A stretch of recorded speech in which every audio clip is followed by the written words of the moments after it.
I hid my $1.9 billion tech empire and let my arrogant in-laws treat me like absolute dirt. They hosted Thanksgiving dinner just to force a postnuptial agreement on me. I smiled and silently slid my documents forward. My name is Maya, and at 33 years old, I never expected my own husband to set me up. Before I continue this story, let me know where you are watching from in the comments. Hit like and subscribe if you have ever had to stand up to family who underestimated your worth. Growing up in a cramped apartment taught me to keep my head down and work hard. But to my husband's family, my background was just a permanent stain on their perfect image. It was Thanksgiving Day. The smell of roasted turkey and candied yams filled the air of my mother-in-law's pristine dining room. I had spent 8 hours in the kitchen, cooking everything from scratch. I carefully carried the massive turkey to the center of the dining table. Before I could even pull my hands away, Trent, my brother-in-law, shoved a thick stack of legal documents across the mahogany wood. Trent was an arrogant finance guy who married my sister-in-law Chloe. He always acted like he was the supreme savior of our family. The heavy stack of papers slammed into my wine glass. Dark red liquid spilled everywhere, soaking right through my floral apron and staining my dress underneath. I gasped and stepped back. Trent did not even flinch. He just tapped the top of the 50-page document. "Sign it, Maya." I looked down at the bold letters on the first page. It was a post-nuptial agreement. I looked across the table at my husband Marcus. He was too busy adjusting his cheap watch to even make eye contact with me. My mother-in-law Eleanor let out a loud, disappointed sigh. She did not offer me a napkin. She just pointed at the floor. "Wipe that mess up, Maya, and sign the papers. Marcus is finally making junior partner at his law firm. We cannot have a struggling florist dragging down his black excellence." Her words hung in the air. Black excellence. Eleanor loved throwing that phrase around to justify her elitism. She hated that I owned a small flower shop instead of working in a corporate high-rise. She thought my dirty fingernails from potting plants were an embarrassment to her country club lifestyle. Chloe chimed in with a cruel laugh. She sipped her champagne and looked at me with pure disgust. "You should be grateful we even let you sit at this table, Maya. Trent is just trying to protect my brother from your business debts." I stood there, covered in wine, holding a kitchen towel. For years I played the part of the meek, grateful girl who married into their prestigious family. I let them make their little comments. I let them treat me like the help. They thought I was drowning in debt from my floral business. They thought I needed their money.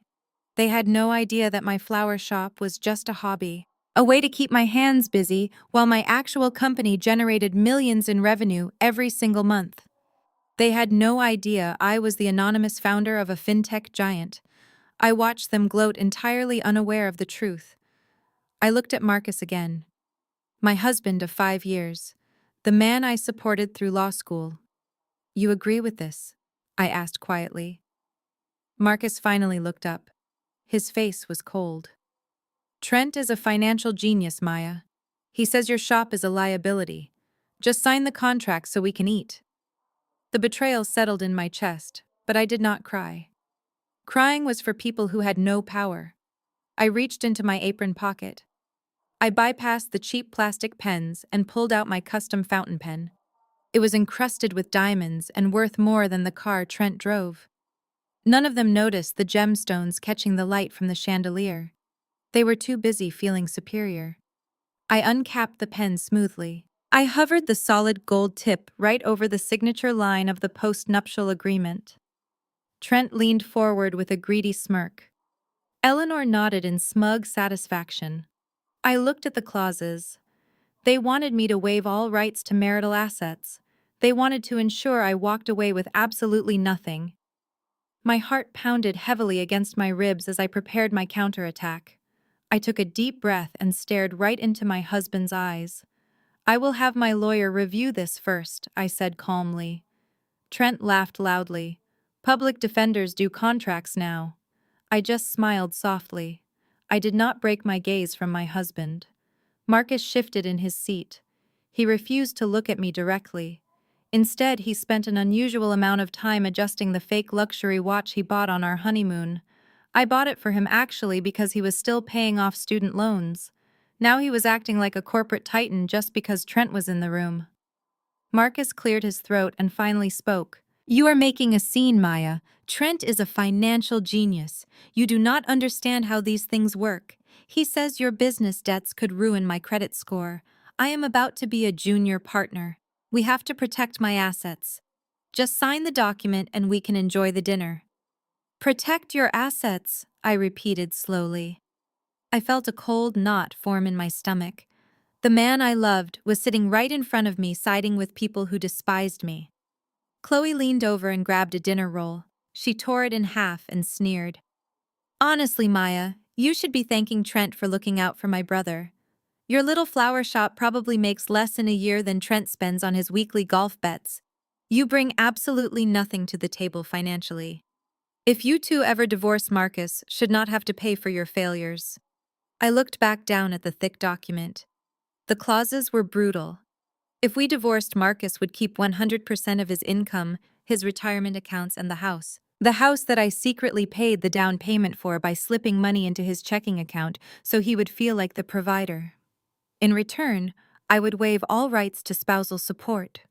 It was a complete financial execution, designed by Trent and blindly accepted by my husband. I carefully placed my gold pen back into my apron pocket. I will not sign this today. I am taking it with me. Eleanor slammed her hand on the table, making the silverware rattle. You are ruining Thanksgiving. You have always been stubborn and ungrateful. I stood up from the table. I untied my stained apron and draped it over the back of my chair. Then I wish you all a wonderful meal. I am going home. Marcus stood up immediately, his face flushed with embarrassment. Stop being dramatic, Maya. Sit down. I did not sit down. I walked right out the front door into the cold November evening. I ordered a rideshare and waited on the curb. 10 minutes later, Marcus stormed out of the house and got into his car. He rolled down the window and yelled at me to get in. I canceled my ride and slid into the passenger seat. The drive home was suffocating. Marcus gripped the steering wheel so tightly his knuckles turned white. He did not stop yelling the entire way. You humiliated me in front of my family, he shouted. You made me look weak. Trent went out of his way to draft that contract to protect us, and you treated him like an enemy. I stared out the window, watching the streetlights pass by. Protect us, Marcus, or protect you. He hit the brakes hard at a red light. You are not sophisticated enough to understand high-level finance, Maya. You arrange tulips for a living. I am entering a new tax bracket. If you do not sign that agreement by Monday morning, I am freezing our joint checking account. I am not letting your poor business decisions drag down my career. A joint checking account that held a meager $3,000. He really thought he was threatening my livelihood. He thought taking away access to grocery money would break me into submission. I kept my face perfectly neutral. Do what you have to do, Marcus. We arrived at our house in total silence. Marcus went straight to the guest bedroom and slammed the door. I walked into the dark living room and sat on the couch. I pulled out my phone. I did not text a public defender. I opened a secure encrypted messaging application and messaged the board of directors of my tech empire. My fingers moved quickly over the screen. I typed out a clear command. I need a full financial background check and corporate audit initiated on Vanguard Investments. Specifically look into a portfolio manager named Trent. Less than 2 minutes later, my phone vibrated in the dark room.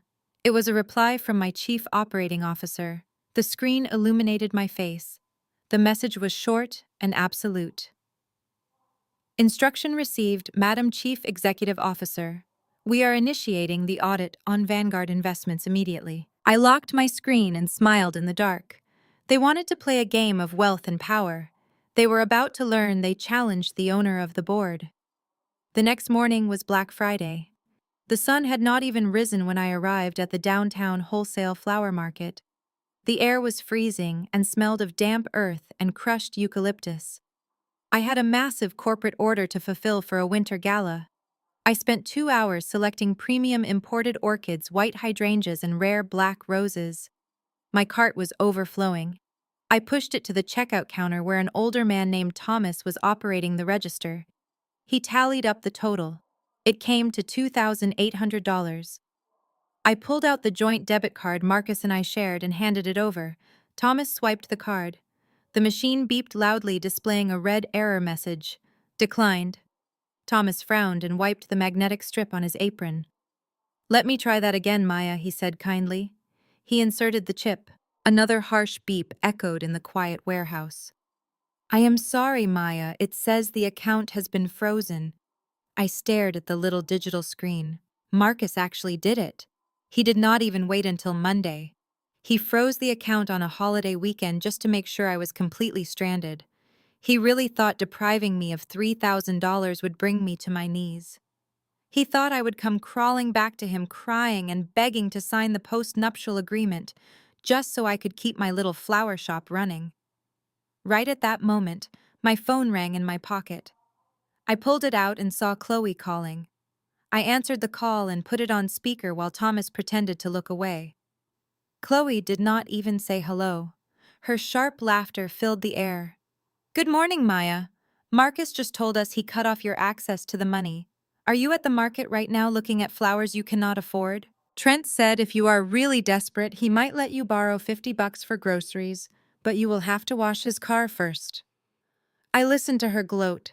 I pictured her sitting in her luxury apartment entirely funded by Trent's questionable financial deals, drinking a mimosa and feeling like a queen. I did not yell. I did not cry. I simply pressed the red button and ended the call. Thomas looked at me with deep pity in his eyes. He lowered his voice. Listen, Maya, you have been a good customer for years.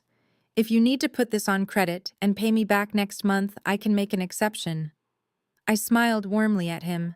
That is very kind of you, Thomas, but it will not be necessary. I reached past the cheap plastic wallet I usually carried to keep up appearances. I unzipped the hidden compartment of my bag and pulled out a solid metal obsidian black Centurion card. It was heavy cold and had no spending limit. I handed it to him. Thomas looked at the card confused. He had probably never seen one in person before. He slid it into the machine. It did not even ask for a PIN. The transaction was approved instantly. Actually, Thomas, I said, looking around the massive warehouse. How much for the rest of the premium inventory you have in the back cooler right now? I have a feeling I am going to need a lot more stock for some upcoming events. Thomas blinked in shock. The whole cooler? Maya, that is easily $50,000 worth of imported flowers. I tapped the black card on the counter. Charge it. He swallowed hard and began typing the numbers into his system. The machine printed out a receipt as long as my arm.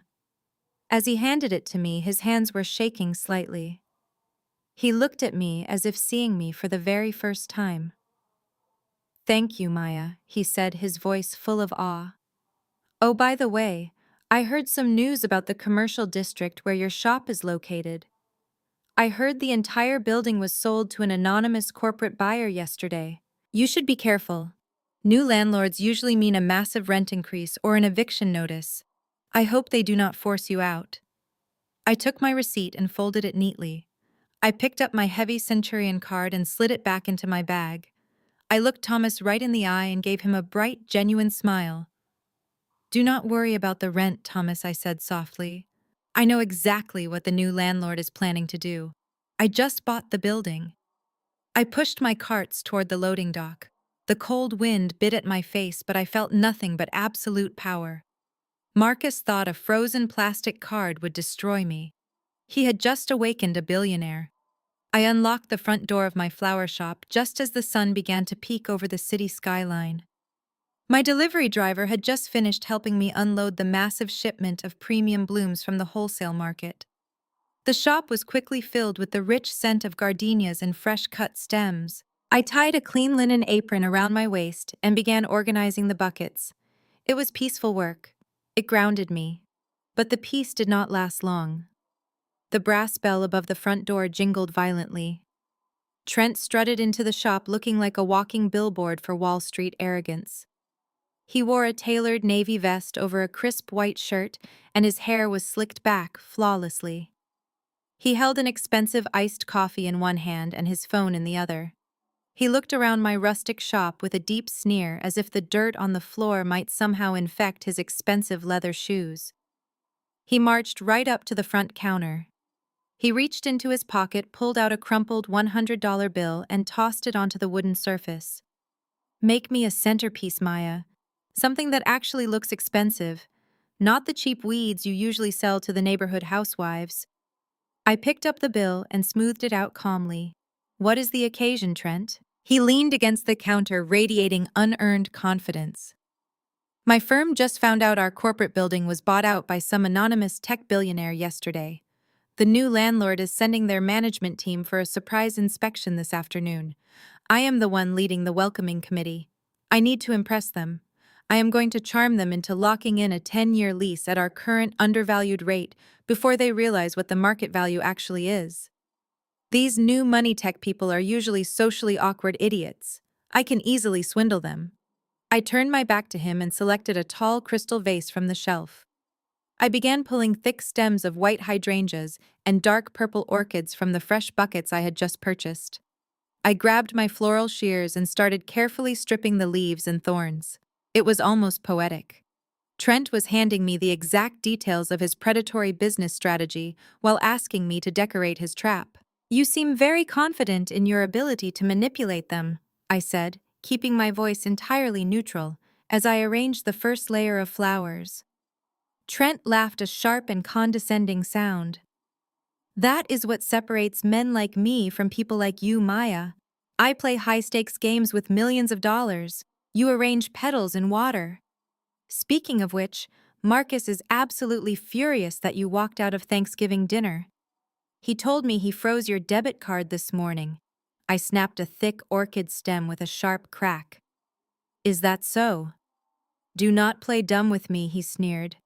"You probably dragged yourself out of bed today wondering how you are going to pay your utility bills. Marcus is done playing nice. He is making junior partner, and he is not going to let a stubborn, uneducated florist jeopardize his financial future. You need to sign that post-nuptial agreement before Monday. If you do not, Marcus is going to file for divorce and throw you out on the street. I made sure the prenup we drafted leaves you with absolutely nothing. You will not even get a dime of alimony." I carefully placed a rare black rose right in the center of the arrangement. The dark petals contrasted sharply against the bright white hydrangeas. It was a beautiful, tragic-looking piece, exactly what his career was about to become.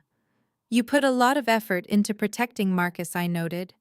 "Why do you care so much about our marriage?" "Because Marcus is family," Trent said, adjusting his expensive watch. "And in our family, we do not tolerate dead weight." "You have always been dead weight, Maya. Eleanor knows it, Chloe knows it, and Marcus finally knows it. So take the $100, make the flowers look decent, and go home to sign the papers. It is the only way you survive this week." I finished the arrangement and wiped my hands on my apron. I pushed the heavy crystal vase across the counter toward him. The flowers looked immaculate. "Here is your centerpiece, Trent," I said smoothly. "I am sure it will look perfect in the main lobby of your building." He picked up the vase, admiring it briefly, before his arrogant smirk returned. "Good. At least you are useful for something. I will let you know how easy it was to manipulate the new landlord." He turned and walked toward the glass door, balancing the heavy vase in his arms. I watched his reflection in the glass. "I am sure the landlord will see right through you, Trent," I said clearly. He chuckled, shaking his head as he pushed the door open. "You have no idea how the real world works, Maya." The bell jingled as the door closed behind him. He strutted down the sidewalk, entirely oblivious to the fact that the billionaire landlord he was planning to swindle was the very same woman who just rang him up. I pulled my phone from my pocket and typed a quick message to my property management team. "Tell Vanguard Investments their lease is being terminated immediately." Let us see how confident Trent feels by the end of the day. The satisfaction of sending that text message was sweet, but my weekend was not over. Saturday morning I woke up at the shop to avoid Marcus. I checked my phone and saw 5 missed calls from Eleanor. She left a demanding voicemail telling me to meet her at the Oakwood Country Club for her weekly society brunch. She made it clear my attendance was mandatory. I knew exactly what this was. Eleanor loved parading me around her wealthy friends like a rescue dog she had saved. She used my humble background to highlight her supposed generosity. I decided to play along on my own terms. I showered and pulled a dress from a hidden garment bag. To the untrained eye, it looked like a simple beige linen dress with no flashy logos. But it was a rare vintage couture piece I purchased at a private auction for $15,000. I arrived at the sprawling country club and was escorted to the sunroom. The room was filled with natural light and the soft sound of a harpist playing. Eleanor was holding court at a large circular table with 4 of her most pretentious friends. They were dripping in heavy jewelry and brand new designer labels. As I approached the table, Eleanor let out a loud, dramatic sigh. "Maya, you actually came," she said loudly, ensuring the neighboring tables could hear. "Girls, this is Marcus, my son's wife. We try our best to include her even though she is just a florist. She grew up in a very rough neighborhood, but we believe in charity. Pull up a chair, Maya. I hope you did not walk here in that cheap little dress." Her friends let out a chorus of condescending giggles. An older woman named Beatrice adjusted her designer glasses and looked me up and down. "It is so brave of you to wear something so simple," Beatrice said with a fake sweet smile. "My husband is a corporate attorney. He always says you dress for the job you want." "What kind of job do you want, dear?" "Maybe a manager at a grocery store." I took my seat gracefully and placed my linen napkin on my lap. "I actually enjoy my work, Beatrice," I replied calmly. "It gives me a lot of time to study the market." Eleanor rolled her eyes and signaled the waiter for champagne.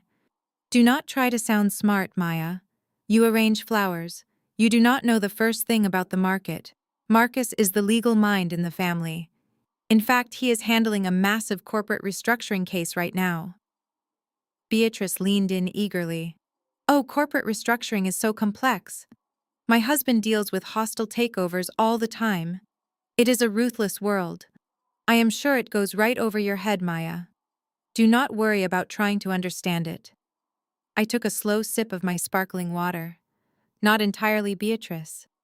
Actually, hostile takeovers are quite fascinating, especially when you look at the vulnerability of mezzanine financing. Most junior partners fail to realize that when a holding company uses cross-collateralized debt, a single anonymous buyer can purchase that debt at a discount and seize the underlying assets overnight. The original owners lose everything before they even wake up. It is not ruthless. It is just basic mathematics. The table went dead silent. Beatrice stared at me with her mouth slightly open. The other women looked completely bewildered. They had no idea what I had just said, but they recognized the vocabulary of extreme wealth and corporate warfare. Eleanor turned bright red. Her hands trembled as she placed her champagne flute heavily on the glass table. "Stop pretending you are smart, Maya," Eleanor snarled, her voice dropping to a furious whisper. "You are embarrassing me in front of my guests. You read one article on the internet and think you can talk back to your betters. You are nothing but a gold digger trying to steal my son's money. You will sign that postnuptial agreement tomorrow, or I will personally throw your belongings onto the street." Before I could respond, my phone began to vibrate loudly in my purse. I pulled it out and looked at the screen. The caller identification displayed clearly in bold letters. It was Richard Vance. He was the senior managing partner at Marcus Law Firm. He was Marcus' absolute boss. He was calling my direct cell phone line on a Saturday afternoon. I looked up at Eleanor. Her face was twisted with rage, completely unaware of the name flashing on my screen. I smiled and answered the call. "Hello, Richard," I said clearly, looking right into her angry eyes. "I have been expecting your call about the new contract." The voice on the other end of the line was frantic and deeply respectful.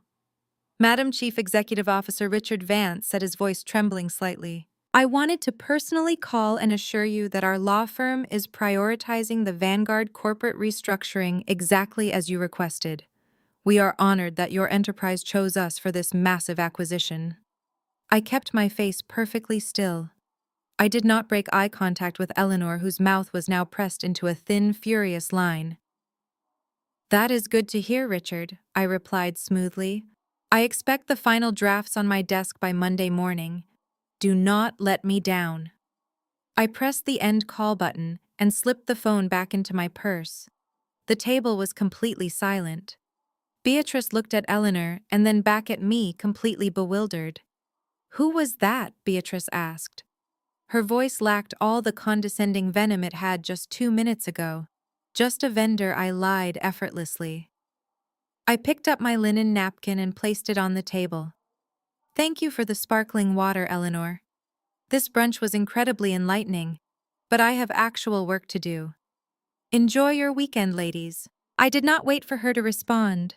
I turned and walked out of the sunroom, my heels clicking sharply against the marble floor. I left Eleanor to explain to her wealthy friends why her uneducated daughter-in-law was suddenly speaking like a corporate titan. I drove back to the house Marcus and I shared.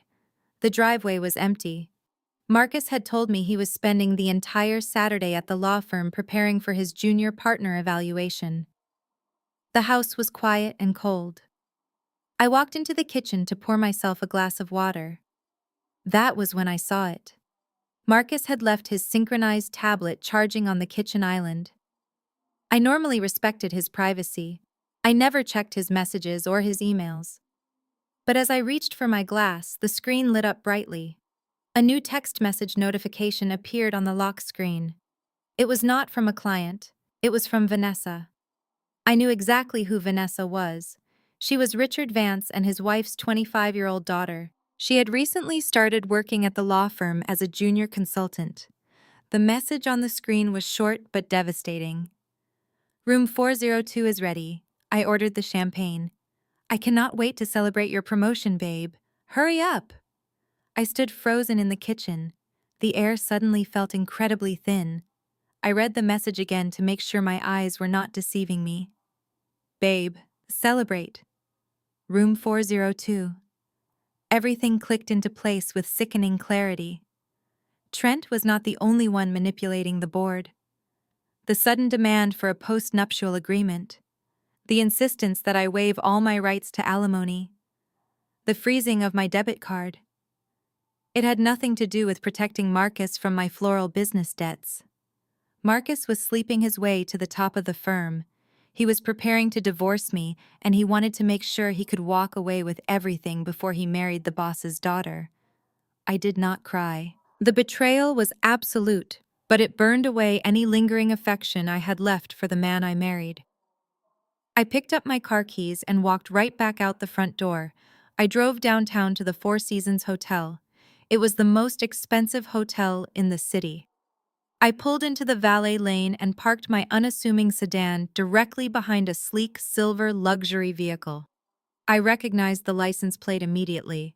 It was the car Marcus bought last year, the one I secretly helped finance. I stepped out of my car and walked over to the valet stand. A young man in a crisp uniform greeted me. "How can I help you, ma'am?" I reached into my bag and pulled out 5 crisp $100 bills. I folded them neatly and slid them across the podium. "I need a simple question answered," I said, keeping my voice calm and polite. "The man who drove that silver car, who was in the passenger seat when he arrived?" The valet looked at the money and then glanced around. He quickly palmed the cash. "He arrived about 20 minutes ago, ma'am. He was with a young blonde woman. She was carrying a designer overnight bag. They looked very cozy. They mentioned heading up to the 4th floor. "Thank you," I whispered. I walked away from the stand and entered the luxurious lobby. I did not go to the front desk. I walked straight toward the courtyard lounge that offered a clear view of the 4th floor balconies. I waited in the shadows of the decorative palm trees. 10 minutes later, the glass doors of the balcony for room 402 slid open.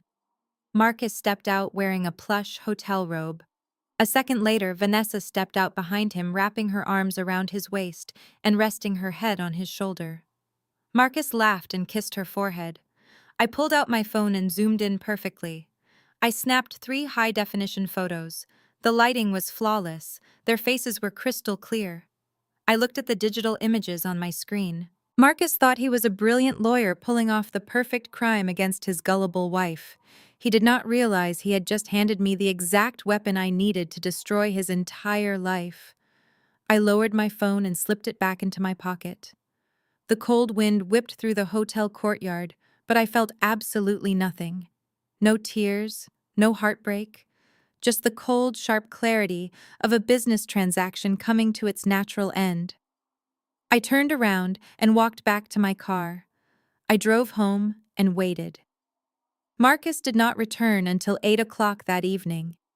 I was sitting in the dark living room when I heard the front door open. He walked in, loosening his tie and letting out a loud, exaggerated sigh. He tossed his briefcase onto the entryway table, acting like a man who had just spent 12 hours grinding over legal briefs. "I am exhausted, Maya," he called out into the dark house. "The senior partner kept me running all day. We are so close to finalizing the Vanguard merger. Have you thought about the post-nuptial agreement? I really need you to sign it tonight." I reached over and turned on the table lamp. The sudden light made him blink. I was sitting in the armchair holding my phone. "I imagine room 402 is very exhausting," I said quietly. Marcus stopped dead in his tracks. The color drained from his face instantly. He stared at me, his mouth opening and closing like a fish out of water. "What are you talking about?" he stammered.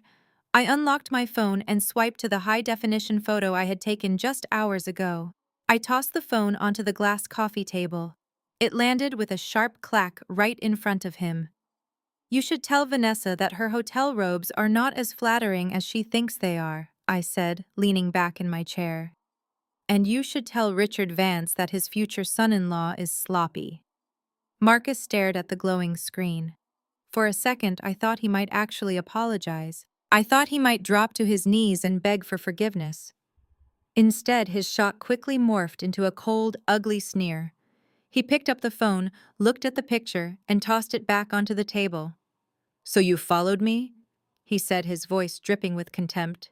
"You really are pathetic, Maya. I did not follow you, Marcus. You left your tablet unlocked on the kitchen counter. You practically handed me the itinerary." He walked over to the home bar and poured himself a glass of bourbon. He did not look guilty. He looked annoyed.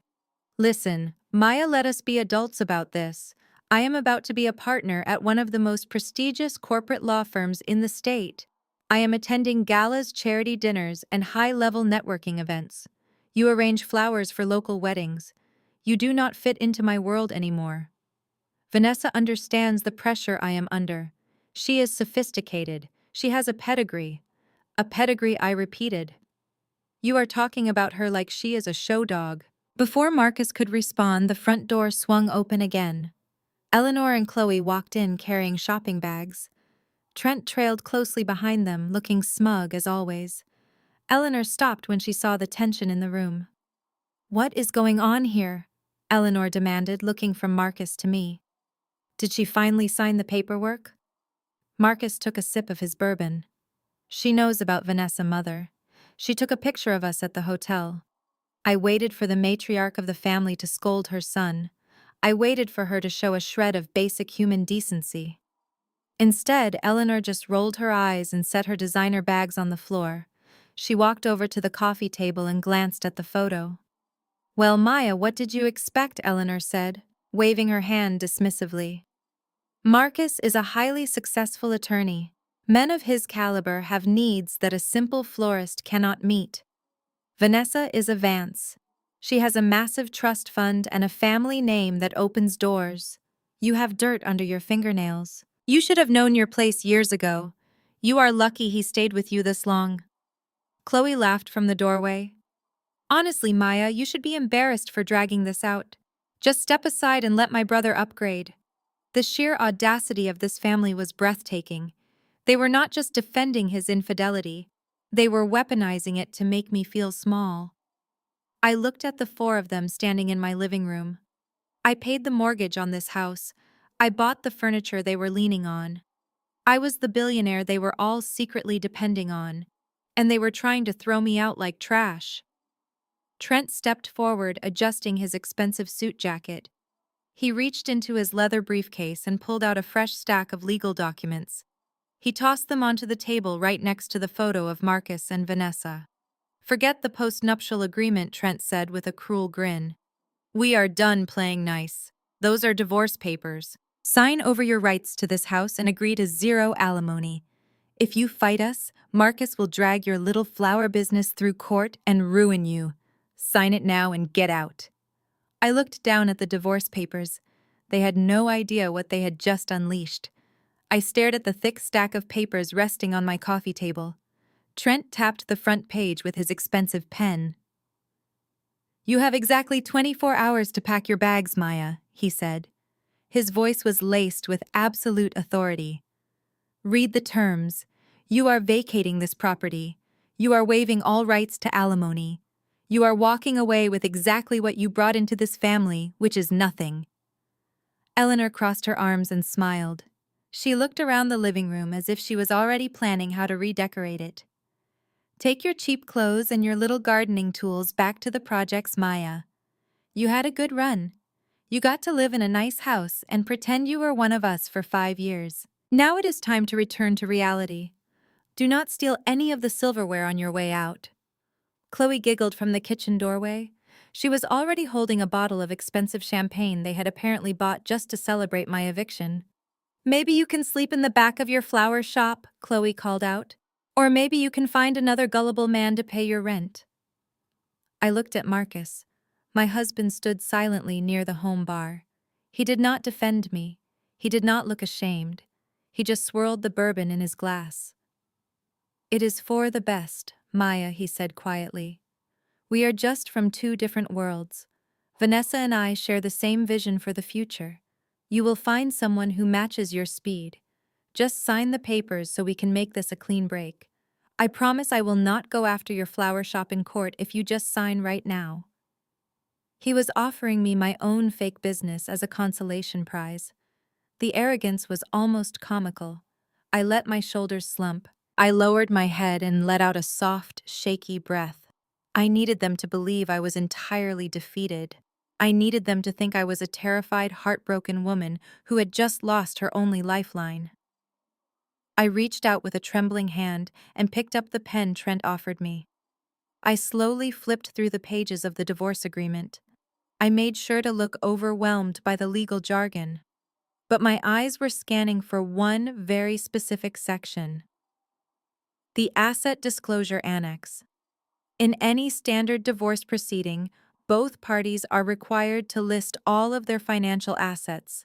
It is the legal foundation for dividing property. I found the annex on page 42. It was completely empty. Trent had filled out all of Marcus' assets, which amounted to a modest savings account, his car, and the equity in this house. But Trent had left my section blank, assuming I had nothing of value to declare. I kept my head down. I did not write a single word on the asset disclosure page. I left it completely blank. By forcing me to sign this document without completing the financial disclosure, they were legally accepting the separation of assets as is. They were blindly waiving their rights to anything I owned. I flipped to the final signature page. I gripped the pen and signed my name in neat cursive.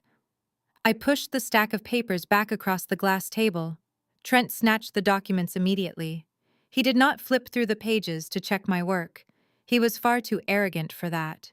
He just checked the final page to see my signature and smiled a wide, predatory smile.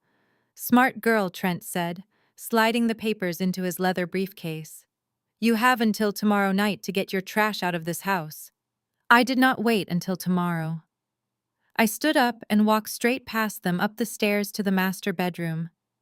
I pulled a single hard-shell suitcase from the closet. I did not pack the clothes Eleanor hated. I did not pack the cheap jewelry Marcus had bought me for our anniversaries. I only packed my encrypted laptop, my secure hard drives, and a few personal items. I left everything else exactly where it was. I zipped the suitcase and walked back down the stairs. The sound of my heels echoed in the quiet house. They were all gathered in the kitchen. Chloe had popped the champagne. They were toasting to Marcus and his bright new future with Vanessa. They were celebrating my destruction. I walked to the front door and opened it. The cold night air rushed in. Marcus stepped out of the kitchen holding his champagne flute. He looked at my single suitcase and smirked. "Good luck, Maya," he called out, his voice echoing in the foyer. "Do not expect a dime from me." I paused in the doorway. I did not turn around to look at him. I stared out into the dark street where my private driver was already waiting at the end of the block. "I will not," I whispered softly to myself. "But you will expect millions." I stepped out into the night and pulled the door shut behind me. The heavy wooden door clicked perfectly into place, locking them inside their own trap. The black luxury vehicle pulled away from the curb before Marcus even had the chance to turn off the porch light. My driver David navigated the quiet suburban streets smoothly. I sat in the spacious back seat and let out a long breath. The charade was finally over. I did not have to pretend to be a struggling florist anymore. I did not have to listen to Eleanor lecture me about high society or watch Trent pretend he was the smartest man in the room. David merged onto the highway, heading straight for the glowing skyline of the financial district. We pulled into the private underground garage of the most exclusive high-rise building in the city. The private elevator recognized my biometric scan and took me directly to the top floor. The doors slid open to reveal my actual home. It was a $15 million penthouse with floor-to-ceiling windows that offered a panoramic view of the city. The space was sleek, modern, and completely silent. My personal assistant, Evelyn, was standing in the foyer waiting for me. She was holding a silver tray with a glass of sparkling water and a secure tablet. "Welcome home, Madam," Evelyn said, handing me the glass. "I see the transition went exactly as planned." I took a sip of the water and accepted the tablet. "They took the bait, Evelyn," I replied, walking into my massive home office. Trent forced me to sign the divorce papers without an asset disclosure. Marcus was too busy celebrating his promotion and his new mistress to double-check the paperwork. They legally agreed to walk away with only what they currently possess. Evelyn smiled softly. "That is incredibly unfortunate for them, madam. Shall we begin the counter-offensive now?" I sat down at my custom marble desk and unlocked the tablet, the screen illuminated with the financial architecture of my entire corporate empire. I navigated to the subsidiary branch that had recently acquired Vanguard Investments. I pulled up the internal records for Trent's specific hedge fund division. As I suspected, the man was a complete fraud. He had been secretly moving client funds into high-risk offshore accounts to cover his own personal gambling debts. He was using cross-collateralized debt to hide his massive losses. Freeze every single corporate account linked to Trent's Division 1 ordered, keeping my voice steady and cold. Flag his profile for suspected embezzlement and wire fraud. Lock his access to the Vanguard trading floor and notify the internal audit team to prepare a full report for the federal authorities. Evelyn tapped her own screen rapidly. "Executing the freeze protocol now, madam. His corporate cards will be declined immediately, and his building access badge has been deactivated." Meanwhile, on the other side of town, Trent was completely oblivious to his impending doom. He had taken Marcus and Chloe to one of the most exclusive nightclubs in the city to celebrate my eviction. They were sitting in a VIP booth surrounded by loud music and flashing lights. Trent had ordered 5 bottles of vintage champagne to toast to Marcus' upcoming engagement to Vanessa. He felt like a king. He believed he had just successfully bullied a weak woman out of his family and secured his position as the alpha male. The waitress arrived at their table with a leather billfold. The total for the night was over $4,000. Trent barely glanced at the receipt. He confidently pulled out his heavy corporate card and dropped it onto the tray with a smug smile. He leaned back on the leather sofa and wrapped his arm around Chloe, boasting about how he was going to dominate the real estate market next week. 10 minutes passed. The waitress returned to the table, but she was not smiling anymore. She was accompanied by the nightclub manager. The manager looked down at Trent with a stern expression. "I am sorry, sir," the manager said loudly over the pulsing music. "Your card has been declined." Trent frowned and sat up straight. "That is impossible. Run it again. That is a corporate expense account with no limit. You probably swiped it wrong. We ran it 3 times, sir, the manager replied, crossing his arms. The issuing bank placed a hard lock on the account. The system generated a severe security code. It says the card has been seized due to suspected corporate embezzlement. We need another form of payment right now, or I am calling the police. The music seemed to fade into the background as Trent stared at the manager in absolute horror. Marcus and Chloe stopped laughing and looked at him in confusion. Trent reached into his pocket with trembling hands, realizing he had no personal funds to cover the massive bill. His entire empire was built on stolen money, and the tide had just rolled in. Back in my penthouse, I stood by the glass window, looking down at the city lights. I placed my hand against the cool glass.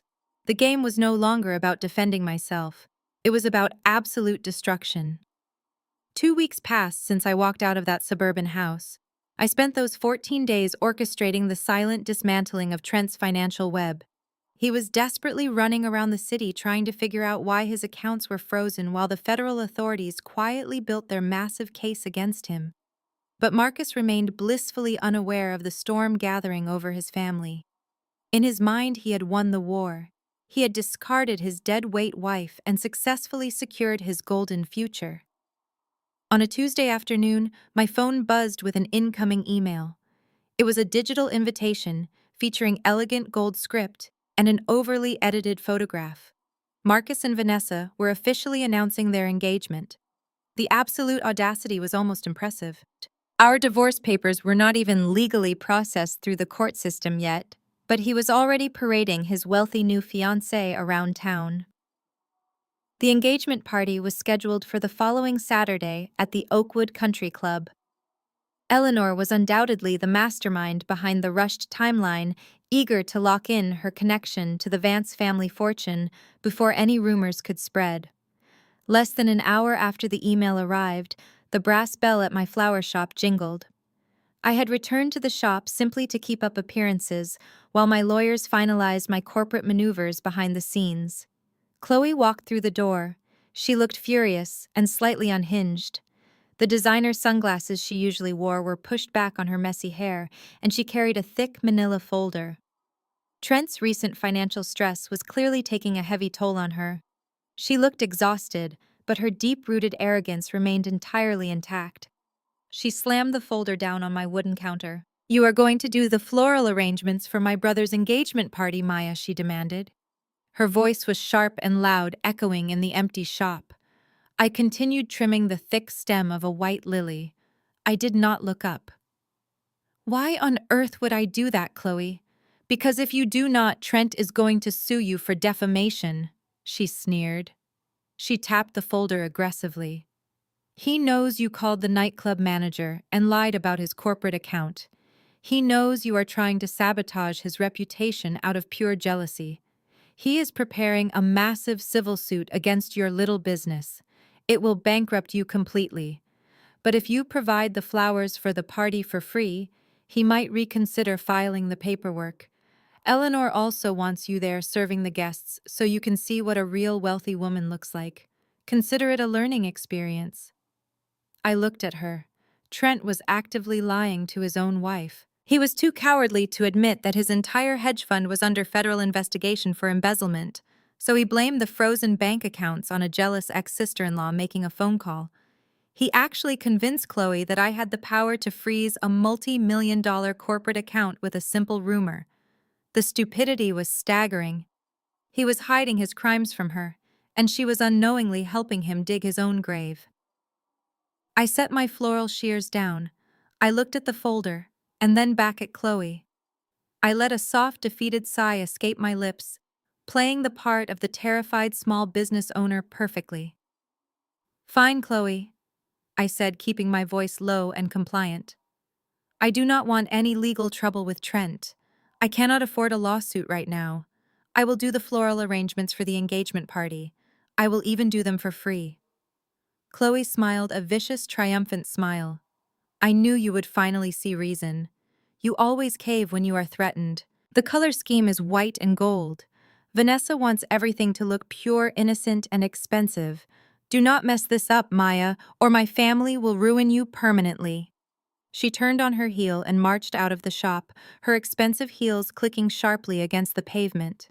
I watched her get into her luxury sport utility vehicle, completely oblivious to the fact that my bank was preparing to repossess it by the end of the month. I picked up my phone and called my private botanical supplier. Thomas answered on the second ring. "Hello, Maya," Thomas said cheerfully. "What do you need today?" Thomas: "I need a massive rush delivery," I instructed smoothly. "I need 500 of your rarest black baccarat roses. I want the stems long and the petals perfectly intact. They need to look like dark velvet." Thomas paused, clearly shocked. "Black roses, Maya. Those are incredibly rare and highly expensive. They usually symbolize death or the tragic end of a major era. Are you absolutely sure that is what you want for an event?" "I am absolutely sure, Thomas," I replied, looking out the window of my shop at the bustling city. In the language of flowers, they symbolize the death of a career and the end of an illusion. I am going to give Marcus exactly what he deserves. Have them delivered to the shop by Friday morning and put the entire charge on my black card. I hung up the phone. The stage was finally set. Marcus and Vanessa wanted a pure and expensive engagement party to celebrate their stolen wealth. They were about to get a beautiful funeral. While I was preparing the black roses for the engagement party, Trent was experiencing a complete psychological collapse. It was Wednesday afternoon. Trent sat behind his heavy oak desk at Vanguard Investments, sweating profusely. The temperature in his office was perfectly regulated, but his expensive dress shirt was clinging to his back. His computer screen flashed with urgent red notifications. Every single corporate account he managed had been locked by the anonymous new parent company. He picked up his desk phone and dialed the internal corporate helpline for the 5th time that day. The operator gave him the exact same cold response. "Sir, your accounts are frozen pending a high-level internal audit. We cannot authorize any transfers." Trent slammed the phone down. He was out of time. His secret offshore gambling debts had triggered a massive margin call. The men he owed money to did not care about corporate audits. They demanded $300,000 by Thursday morning, or they were going to leak his illegal trading records to the federal authorities. If that happened, he would lose his license, his freedom, and his lavish lifestyle. He needed liquid cash immediately. He pulled out his personal cell phone and scrolled through his contacts. He called his wife, Chloe. She answered from a luxury day spa, complaining about the temperature of her massage stones. Trent asked her to transfer money from their personal savings. Chloe laughed, reminding him that they had spent their entire liquid savings on a down payment for a summer house and expensive jewelry just last month. All their wealth was tied up in assets and fake prestige. He hung up the phone, feeling the walls closing in. He paced around his office, biting his nails. Then his eyes landed on a specific client file sitting on the corner of his desk. It was the financial portfolio belonging to Marcus. Marcus had trusted Trent implicitly. When Marcus received his massive signing bonus for making junior partner, he handed the entire sum over to Trent to manage. Trent had full administrative access to Marcus' personal bank accounts and investment portfolios. There was exactly $315,000 sitting in a high-yield savings account waiting to be invested. Trent sat back down at his computer. His hands were shaking. He rationalized the theft in his head. He told himself he was just borrowing the money for a few days. Once the corporate audit cleared and his Vanguard accounts unfroze, he would slip the money right back into Marcus' portfolio. Marcus was too busy picking out tuxedo colors with Vanessa to ever log into a banking portal. Trent felt a surge of superiority. He was the smartest man in the room, and he was going to survive. Trent logged into the private banking portal. He bypassed the dual authentication because Marcus had given him the master passwords months ago. He initiated a direct wire transfer. He moved $300,000 from Marcus' savings account directly into his own offshore shell company. He clicked confirm. The screen loaded for an agonizing few seconds before displaying a green checkmark indicating the transfer was successful. Trent let out a massive sigh of relief, wiping the sweat from his forehead. He thought he had just saved his own life. He did not realize he had just stepped into a federal trap. Across the city in my penthouse office, my secure tablet chimed with a high-priority alert. I was drinking a cup of green tea, reviewing the floral layout for the party. Evelyn walked into the room, holding a freshly printed document. Madam Evelyn said, placing the paper on my marble desk. The system just flagged a massive anomaly. I looked down at the paper. As the owner of the parent company that was currently auditing Vanguard Investments, my cybersecurity team had put a hard trace on all of Trent's digital footprints. If he moved a single penny anywhere in the global banking system, we were notified instantly. I read the wire transfer logs. The source account belonged to Marcus. The destination account belonged to an unregistered offshore entity tied directly to Trent. The transaction was time-stamped, encrypted, and completely undeniable.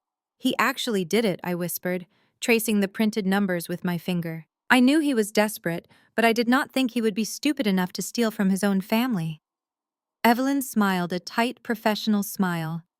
"Desperation makes arrogant men very careless, madam. He used his Vanguard terminal to initiate the transfer, which means he used our proprietary network to commit the crime. We have the exact internet protocol address and the digital signature. Shall I forward this to the authorities immediately?" I leaned back in my chair and took a sip of my tea. "Not yet, Evelyn. Let him think he got away with it. Let Marcus enjoy his engagement party believing he is a wealthy, successful partner. We will present this specific piece of evidence at the perfect moment."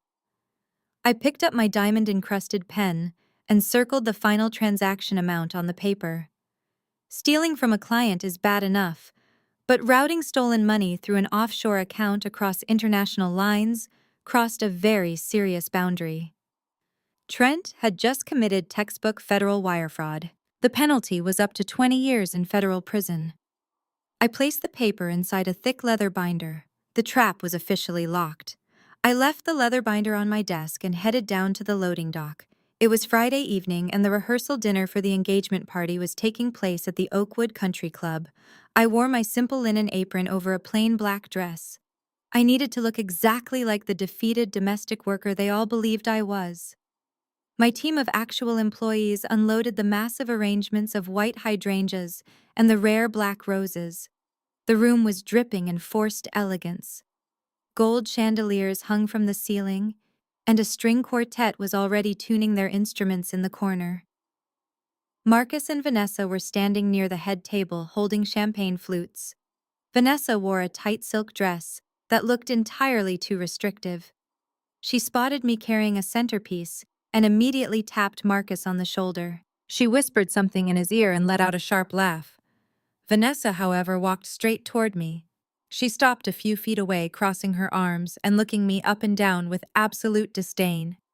"You must be Maya," she said, her voice loud enough to turn a few heads. "Chloe told me you were doing the flowers for free as an apology for causing so much drama during the divorce. Just make sure you do not drop any petals on the white carpet.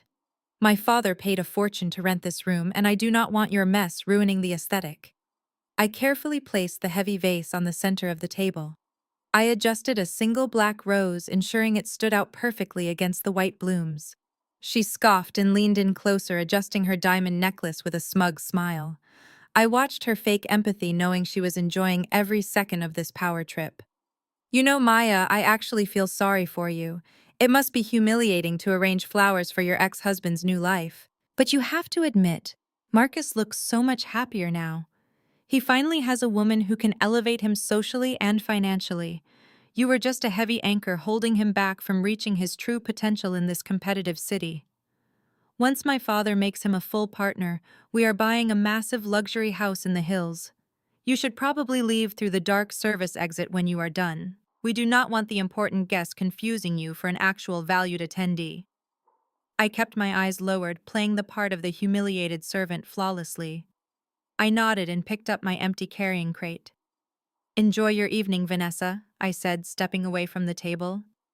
I walked toward the back of the ballroom, heading for the coat check room. I knew exactly who was arriving next. Richard Vance, the senior partner of the law firm, and Vanessa's wealthy father walked through the double doors. He handed his expensive cashmere overcoat to the attendant. He looked stressed, constantly checking his phone for updates on the Vanguard corporate merger, the merger that my company was currently holding in limbo. I waited until the attendant turned around to hang up another guest jacket. I walked past the coat rack pretending to drop my delivery clipboard. As I bent down to pick it up, I quickly reached into my apron pocket. I pulled out a crisp white envelope, sealed with red wax. I slipped it smoothly into the inner breast pocket of Richard's cashmere coat. The movement was entirely invisible. I stood up and smoothed my apron. Richard Vance brushed past me, not registering my presence. He was a man who only saw people who could increase his net worth. He walked over to Marcus and shook his hand, clapping him on the shoulder like a proud father. Marcus beamed with pride, puffing out his chest and acting like the king of the world. I walked out the service doors into the cool evening air. I climbed into the driver's seat of the delivery van and started the engine. I looked through the large glass windows of the country club, watching the wealthy guests mingle and laugh. They were drinking expensive wine and celebrating a union built on lies and stolen money. Inside that cashmere coat pocket was a single sheet of paper. It was not the entire wire fraud log. It was just a small taste. It was a certified legal document proving that Marcus was not legally divorced from me, yet combined with a very subtle bank statement showing $300,000 missing from his account. I put the van in gear and drove away into the night.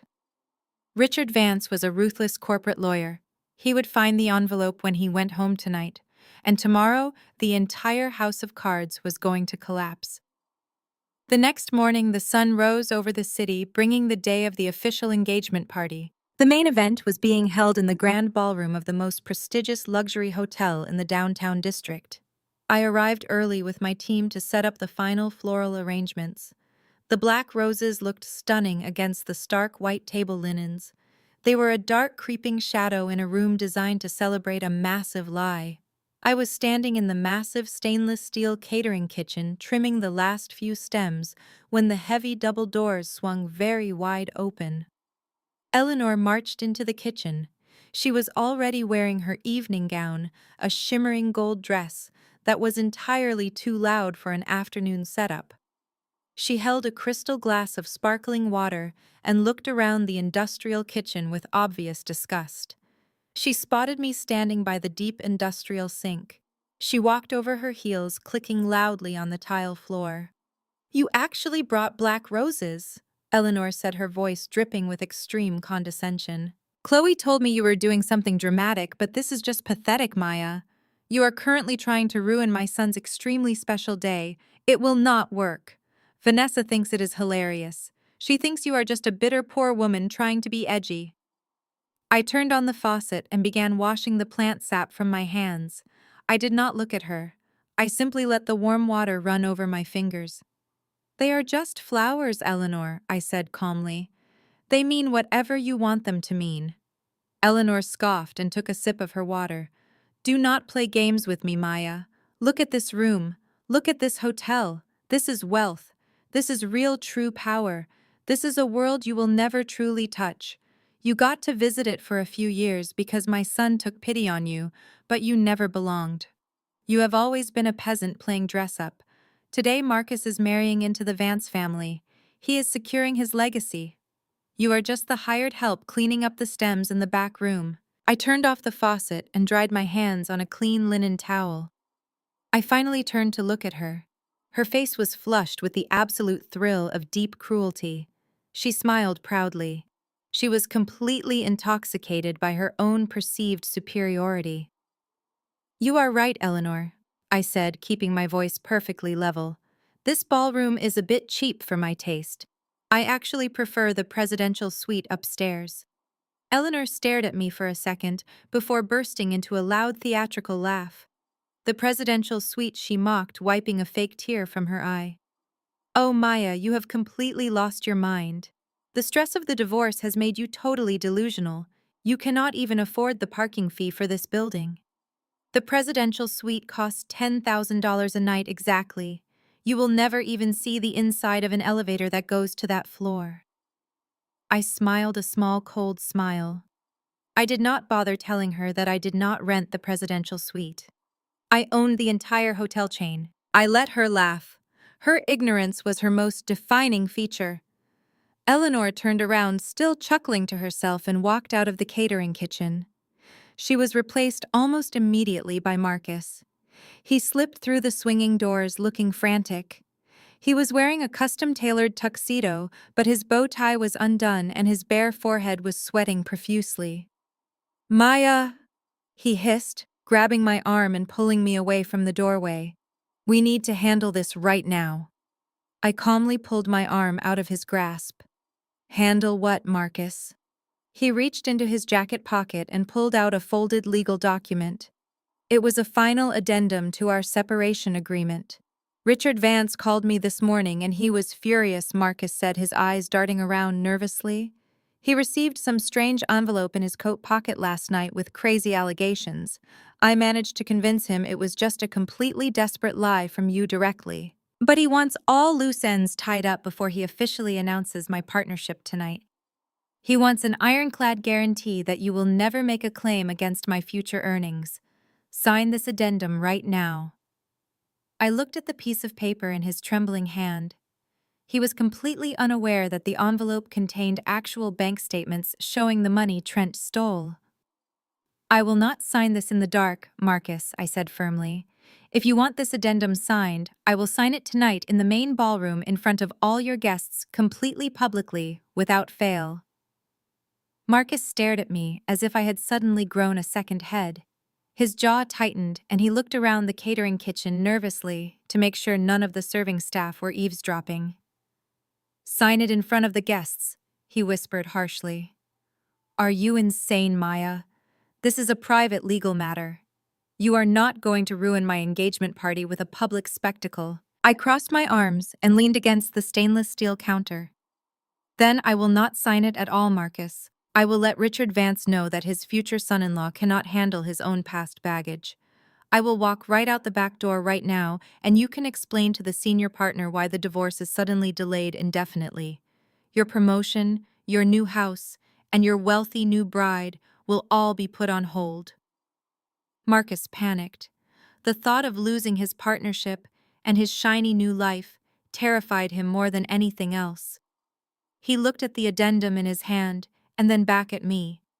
He was completely blinded by greed and his overwhelming desire to secure the Vance family fortune. "Fine," he snapped. "Fine. If you want to humiliate yourself in front of the most powerful people in this city just to get 5 minutes of attention, go ahead. After the main toast, I will call you out to the floor. You sign the paper, you hand it to Richard, and then you leave through the service elevator. Do we have a deal?" I smiled a completely genuine smile. "We have a deal, Marcus." He turned and stormed out of the kitchen, slipping the document back into his tailored jacket. He practically skipped back to the ballroom, thinking he had just outsmarted me. He thought he was giving a bitter ex-wife her final moment of petty drama before officially discarding her. He had no idea he was rolling out the red carpet for his own execution. I did not stay in the kitchen to arrange the rest of the flowers. I left my team to finish the work. I walked out the back exit and took the private service elevator all the way up to the penthouse suite. Evelyn was already waiting for me with my personal styling team. It was time to shed the disguise completely. I spent the next 2 hours transforming. I washed away the dirt and the humility. I stepped into a custom-made haute couture gown that cost $250,000. It was a deep midnight blue silk that fit me perfectly, dripping in subtle diamond accents that caught the light with every single movement. Evelyn clasped a heavy, authentic diamond necklace around my throat. It was not borrowed. It was mine. Downstairs, the engagement party was in full swing. The ballroom was packed with the absolute elite of the city. Corporate lawyers, hedge fund managers, and real estate tycoons mingled under the crystal chandeliers. But not everyone was having a good time. Trent was standing near the open bar, sweating profusely. His phone was vibrating nonstop in his pocket.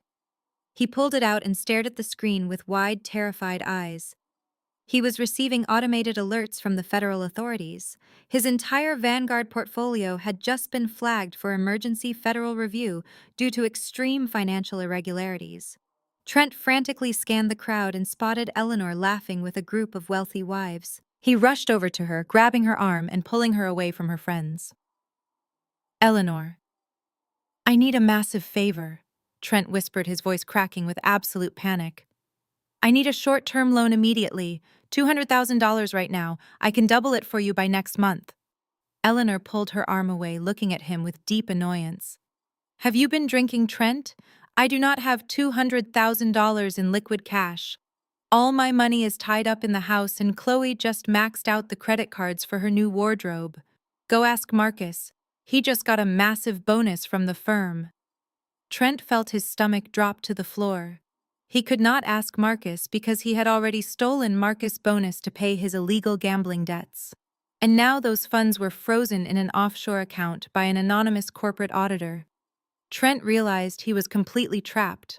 There was no way out, and the walls were closing in on him fast. Just as the string quartet finished their elegant classical set, the massive double oak doors of the grand ballroom swung open. The room slowly fell completely silent. The wealthy guests turned their heads expecting to see another prominent politician or corporate executive arrive late. Instead, they saw me. I stood in the doorway, flanked by two massive private security guards in sharp black suits. I did not look like a florist. I looked like the owner of the world. The gasps rippled through the room like a physical wave. The string quartet stopped playing abruptly, leaving an awkward, heavy silence in the grand ballroom. The guests parted like the Red Sea as I walked forward. The heavy midnight blue silk of my dress swept across the polished floor. I did not look at the wealthy socialites or the corporate executives. I kept my eyes locked entirely on the head table where my soon-to-be ex-husband was sitting with his new bride. Eleanor let out a sharp, strangled sound. She dropped her champagne flute and it shattered against the marble floor. Her eyes were completely wide, staring at the diamond necklace resting against my collarbone. She recognized authentic stones when she saw them. This was not a rental. This was undeniable wealth. Security! Eleanor shrieked, her voice trembling with panic and rage. Who let the florist in here? Get her out immediately. Two young hotel security guards stationed by the door took a hesitant step toward me, but my personal details smoothly blocked their path. The tension in the room spiked. Trent stood up from the bar, his face pale and slick with sweat. He pointed a shaking finger at me. This is a trick, he yelled loudly, trying to regain some semblance of control. Do not let her fool you. She sells daisies out of a shack. She probably stole that dress. Before the situation could escalate further, the heavy wooden doors at the side of the ballroom opened. The general manager of the hotel rushed in. He bypassed Eleanor. He bypassed Trent. He walked straight toward me and bowed deeply at the waist. Good evening, Madam Chairman, the manager said, his voice projecting clearly across the silent room. I apologize for the commotion. Is this private event proceeding to your liking? We can have the room cleared in 5 minutes, if you prefer to use the space for your own guests. The entire room froze. The wealthy guests exchanged incredibly confused and horrified glances. Madam Chairman. The words echoed in the silence. Marcus slowly stood up from the head table.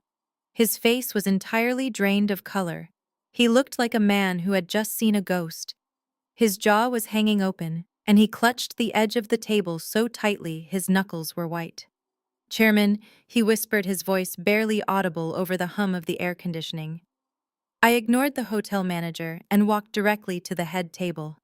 Vanessa was sitting next to Marcus, looking like a terrified child. Her smug attitude from the rehearsal dinner was completely gone. Her father, Richard Vance, stood up from his chair, looking from me to the hotel manager in complete confusion. I promised I would sign the final addendum tonight, Marcus, I said, my voice calm and perfectly steady. I promised I would make it a public spectacle just like you wanted. I raised my hand slightly. One of my security guards stepped forward, holding a thick leather-bound folder. He placed it gently onto the center of the head table, right next to the massive floral arrangement of black roses. Trent pushed his way through the crowd, his panic making him reckless. "Do not listen to her," Marcus Trent yelled. "She is lying. Throw her out right now." I slowly turned to look at Trent. "Oh, Trent," I said softly. "You have been very busy today, have you not? Did you manage to find the $200,000 you need by tomorrow morning? Or are you still hoping you can use Marcus' bonus to cover your illegal offshore gambling debts?" Trent's eyes widened in absolute terror. He stopped dead in his tracks. The wealthy guests around him suddenly backed away as if he were carrying a highly contagious disease. Richard Vance frowned deeply, staring at Trent with sudden sharp suspicion. I turned my attention back to my husband. I opened the heavy leather folder. Inside was the final addendum to the divorce settlement, the one Marcus had begged me to sign just hours ago to protect his pathetic little law firm bonus.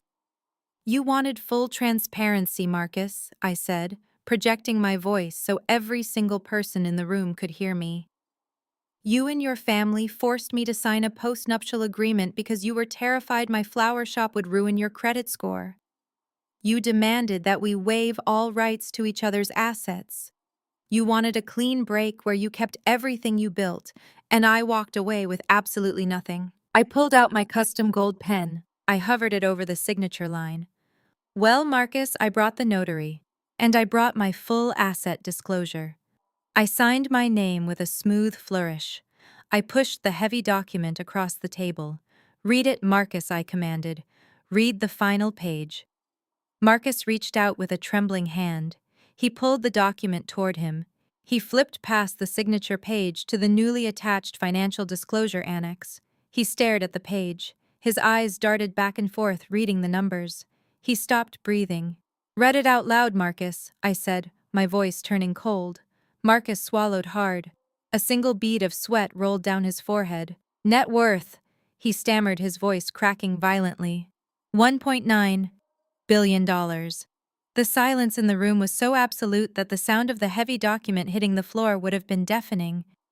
Marcus did not drop it, though. He clutched the leather binder as if it were the only thing keeping him from falling into a bottomless pit. 1.9 billion. He repeated, his voice hollow and completely detached from reality.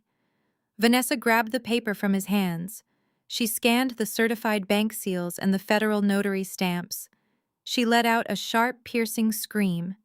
It was not a scream of fear. It was a scream of pure, agonizing loss.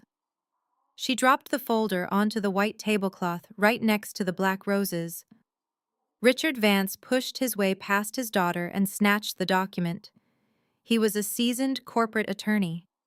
It took him exactly 10 seconds to verify the authenticity of the seals. He looked up at Marcus with absolute disgust. "You forced your wife to sign a postnuptial agreement," Richard said, his voice booming across the silent room. "You forced a clean break of assets. You just voluntarily waived your spousal rights to half of $1 billion empire to protect your $300,000 savings account. You are the most incompetent lawyer I have ever met in my entire life." Trent suddenly lunged forward. He slammed his hands onto the table. "It is a forgery!" Trent screamed, spit flying from his mouth. "She is a florist. She lives in a cheap house. There is absolutely no way she owns a fintech empire. This is a massive scam. Somebody call the police." I turned my gaze slowly to Trent. The security guards behind me shifted slightly, but I raised my hand to stop them. "You are right about one thing, Trent," I said, my voice slicing through the heavy air. "Someone should definitely call the police. But not for me. My empire is very real. In fact, my primary corporate holding company recently acquired Vanguard Investments. Does that name sound familiar to you?" Trent's face went from pale to a sickly shade of gray. He stumbled backward, knocking over a crystal champagne tower. The glasses crashed to the floor in a shower of expensive glass and alcohol. I stepped forward, closing the distance between us. My team has been conducting a deep internal audit of your hedge fund division for the past 2 weeks, Trent. I continued relentlessly. We found the hidden offshore accounts. We found the massive gambling debts. And just a few hours ago, my cybersecurity team watched you illegally wire $300,000 to a shell company in the Cayman Islands. I paused and looked directly at Marcus. I wonder whose account he stole that money from, Marcus. Have you checked your personal savings today? Marcus snapped his head toward Trent. The realization hit him like a freight train. He did not need to check his phone. He could see the profound, crushing guilt written all over Trent's sweating face. You stole my bonus! Marcus yelled, his voice cracking with pure rage. You stole my money! Trent held up his hands, backing away toward the emergency exit. Marcus, I can explain. It was just a temporary bridge loan. I was going to put it back tomorrow. Marcus did not wait for an explanation. He lunged across the shattered glass and tackled Trent to the ground. The two perfect men of Eleanor's pristine family began brawling on the floor like wild animals. Marcus threw wild punches, screaming about his stolen money, while Trent tried desperately to shield his face and crawl toward the door. Chloe stood completely frozen, watching her husband get beaten by her brother. She finally snapped out of her shock and began screaming. Trent, what did you do? Chloe cried hysterically. Where is our money? Are we broke? Trent managed to push Marcus off him for a brief second. He looked at his wife with a bloody nose and a swollen eye. Everything is gone, Chloe, he gasped out before Marcus tackled him again. We have absolutely nothing left. The wealthy guests gasped and scrambled out of the way, pulling their expensive gowns clear of the blood and broken glass. Richard Vance watched the pathetic display for exactly 5 seconds before he made a final decision. He grabbed Vanessa by the arm. We are leaving, Richard said firmly. And Marcus, you are officially terminated from the firm. Do not ever contact my daughter again. Vanessa did not fight him. She burst into tears of pure humiliation and let her father pull her out of the grand ballroom. Eleanor was standing near the edge of the dance floor. Her entire world had just evaporated in less than 5 minutes. Her son's career was destroyed. Her son-in-law was a federal criminal. Her family was completely bankrupt. She fell to her knees, ruining her gold dress on the spilled champagne. Maya. Please, Eleanor sobbed, crawling slightly toward me. Maya, we are your family. We took you in. We can fix this. Please do not do this to us. I looked down at her. I felt absolutely no pity. You did not take me in, Eleanor, I said coldly. You let me sleep in the dirt while I was busy buying the earth. Eleanor stayed on her knees, staring up at me with tears ruining her expensive makeup. She reached out with a trembling hand, trying to grasp the hem of my midnight blue silk dress. I took a deliberate step back, ensuring her hands grasped absolutely nothing but the cold marble floor. You cannot do this, Maya, she begged, her voice cracking with desperation. We are your family. We are all you have ever had. I looked down at the woman who had spent 5 years treating me like a stray dog. You were never my family. Eleanor. I said, my voice echoing slightly in the massive, silent ballroom. You were just a temporary bad investment, and I am officially cutting my losses.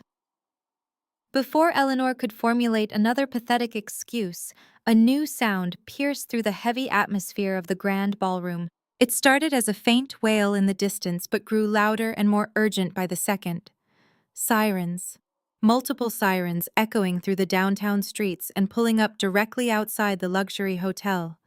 The remaining guests who had not already fled to the exits murmured nervously. Marcus stopped pacing and looked toward the grand double doors. Trent, who was still clutching his bleeding nose on the floor, scrambled backward until his back hit the edge of the head table. He looked like a trapped rat. The heavy wooden doors burst open. It was not the local city police.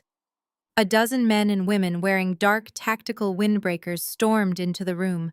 The bold yellow letters on their backs were impossible to miss. Federal Bureau of Investigation. The white-collar crime division had arrived exactly on schedule.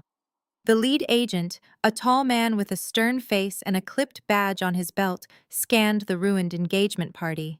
He bypassed the terrified socialites and walked straight toward the head table. Trent tried to stand up, but his legs gave out completely. He slid back down to the floor, leaving a smear of blood on the pristine white tablecloth. Trenton Miller, the lead agent, said, his voice booming with absolute authority. "You are under arrest for federal wire fraud, corporate embezzlement, and the interstate transfer of stolen funds. You have the right to remain silent. I highly suggest you use it right now." Two agents stepped forward and roughly pulled Trent to his feet. They slammed his hands behind his back, and the sharp click of metal handcuffs echoed loudly in the room. Chloe, who had been standing frozen in shock, suddenly snapped out of her trance. She rushed forward, grabbing the arm of one of the federal agents. "Wait, you cannot take him!" she screamed hysterically. "He is a senior portfolio manager. We have a summer house in the Hamptons. We have luxury cars. You are making a massive mistake." The lead agent looked at Chloe with a mixture of pity and professional detachment. "Ma'am, your husband has been funding your lifestyle with stolen client capital. As of 20 minutes ago, a federal judge signed a seizure warrant for all of your marital assets. Your bank accounts are frozen. Your vehicles are being impounded tonight. Your summer house is collateral. You currently have absolutely nothing to your name." Chloe staggered backward as if she had been physically struck. She looked at her manicured hands and then at her husband, who was sobbing as the agents dragged him toward the door. "I am not poor!" Chloe shrieked, her voice breaking into a loud, pathetic wail. "I am not a poor person. I cannot be poor." I watched her collapse onto a chair, crying uncontrollably. The golden child who had mocked my cheap clothes and my small business was now officially bankrupt. Marcus watched the authorities drag his brother-in-law out of the room. He looked at his crying sister and his mother, who was still sobbing on the floor. His entire pristine world had burned to ash in less than 10 minutes. He slowly turned his gaze toward me. His eyes were wild, frantic, and filled with a sudden, desperate delusion. He stumbled toward me, stepping over the broken champagne glasses. He held his hands up in a gesture of surrender. "Maya, listen to me," he pleaded, his voice shaking uncontrollably. "We can fix this. Richard Vance fired me, but with your massive resources, I can start my own firm. We do not have to process the divorce. I did not file the paperwork yet. We are still legally married. I love you, Maya. I have always loved you." Vanessa meant absolutely nothing to me. I looked at the man I had once sworn to spend my life with. He was bleeding, desperate, and completely devoid of any real dignity.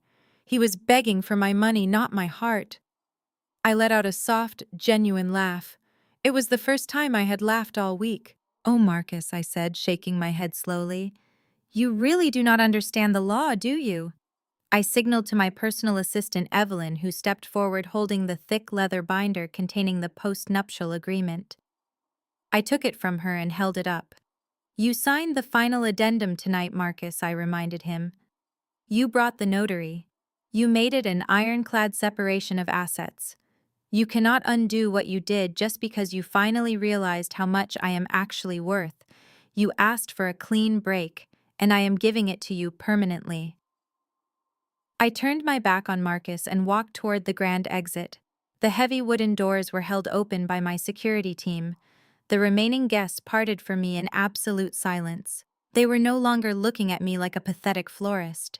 They looked at me with the deep, terrifying respect reserved for the apex predator of their financial ecosystem. I stepped into the private elevator and left the burning wreckage of their ruined lives far behind me forever. The next morning, the sun rose over a city that felt entirely different. Eleanor and Chloe had spent the night in a cheap motel after the federal agents seized their credit cards and froze their bank accounts. They assumed they could just retreat to the suburban house Marcus and I had shared. They thought they still had a safe haven, a place to regroup. They pulled up to the driveway in a rented economy car. Instead, they found a professional moving crew tossing Eleanor's fake designer bags and Chloe's clothes onto the front lawn. The locks had already been changed. Eleanor rushed up the driveway, screaming at the movers to stop touching her belongings. The foreman simply handed her a formal legal eviction notice. I stepped out of my sleek black car parked across the street. I wore a sharp, tailored white business suit. I walked up the driveway and stood next to the pile of their discarded lives. Eleanor looked at me with wild, desperate eyes. "What are you doing?" "Maya," she shrieked, her voice completely hoarse. "This is Marcus' house. You have no right to do this. We need a place to stay." I adjusted my sunglasses. "Oh, I forgot to mention Eleanor," I said smoothly. "Trent forged your signatures months ago to use this property as collateral for his hidden offshore accounts. When his Vanguard accounts were frozen, my bank purchased that toxic debt for pennies. This house legally belongs to my corporate portfolio now. Get off my lawn before I have you arrested for trespassing." Chloe, the golden child who never worked a single day, suddenly threw a massive tantrum. She stomped her expensive heels on the concrete and demanded money. She yelled at her mother, blaming Eleanor for raising her without any survival skills.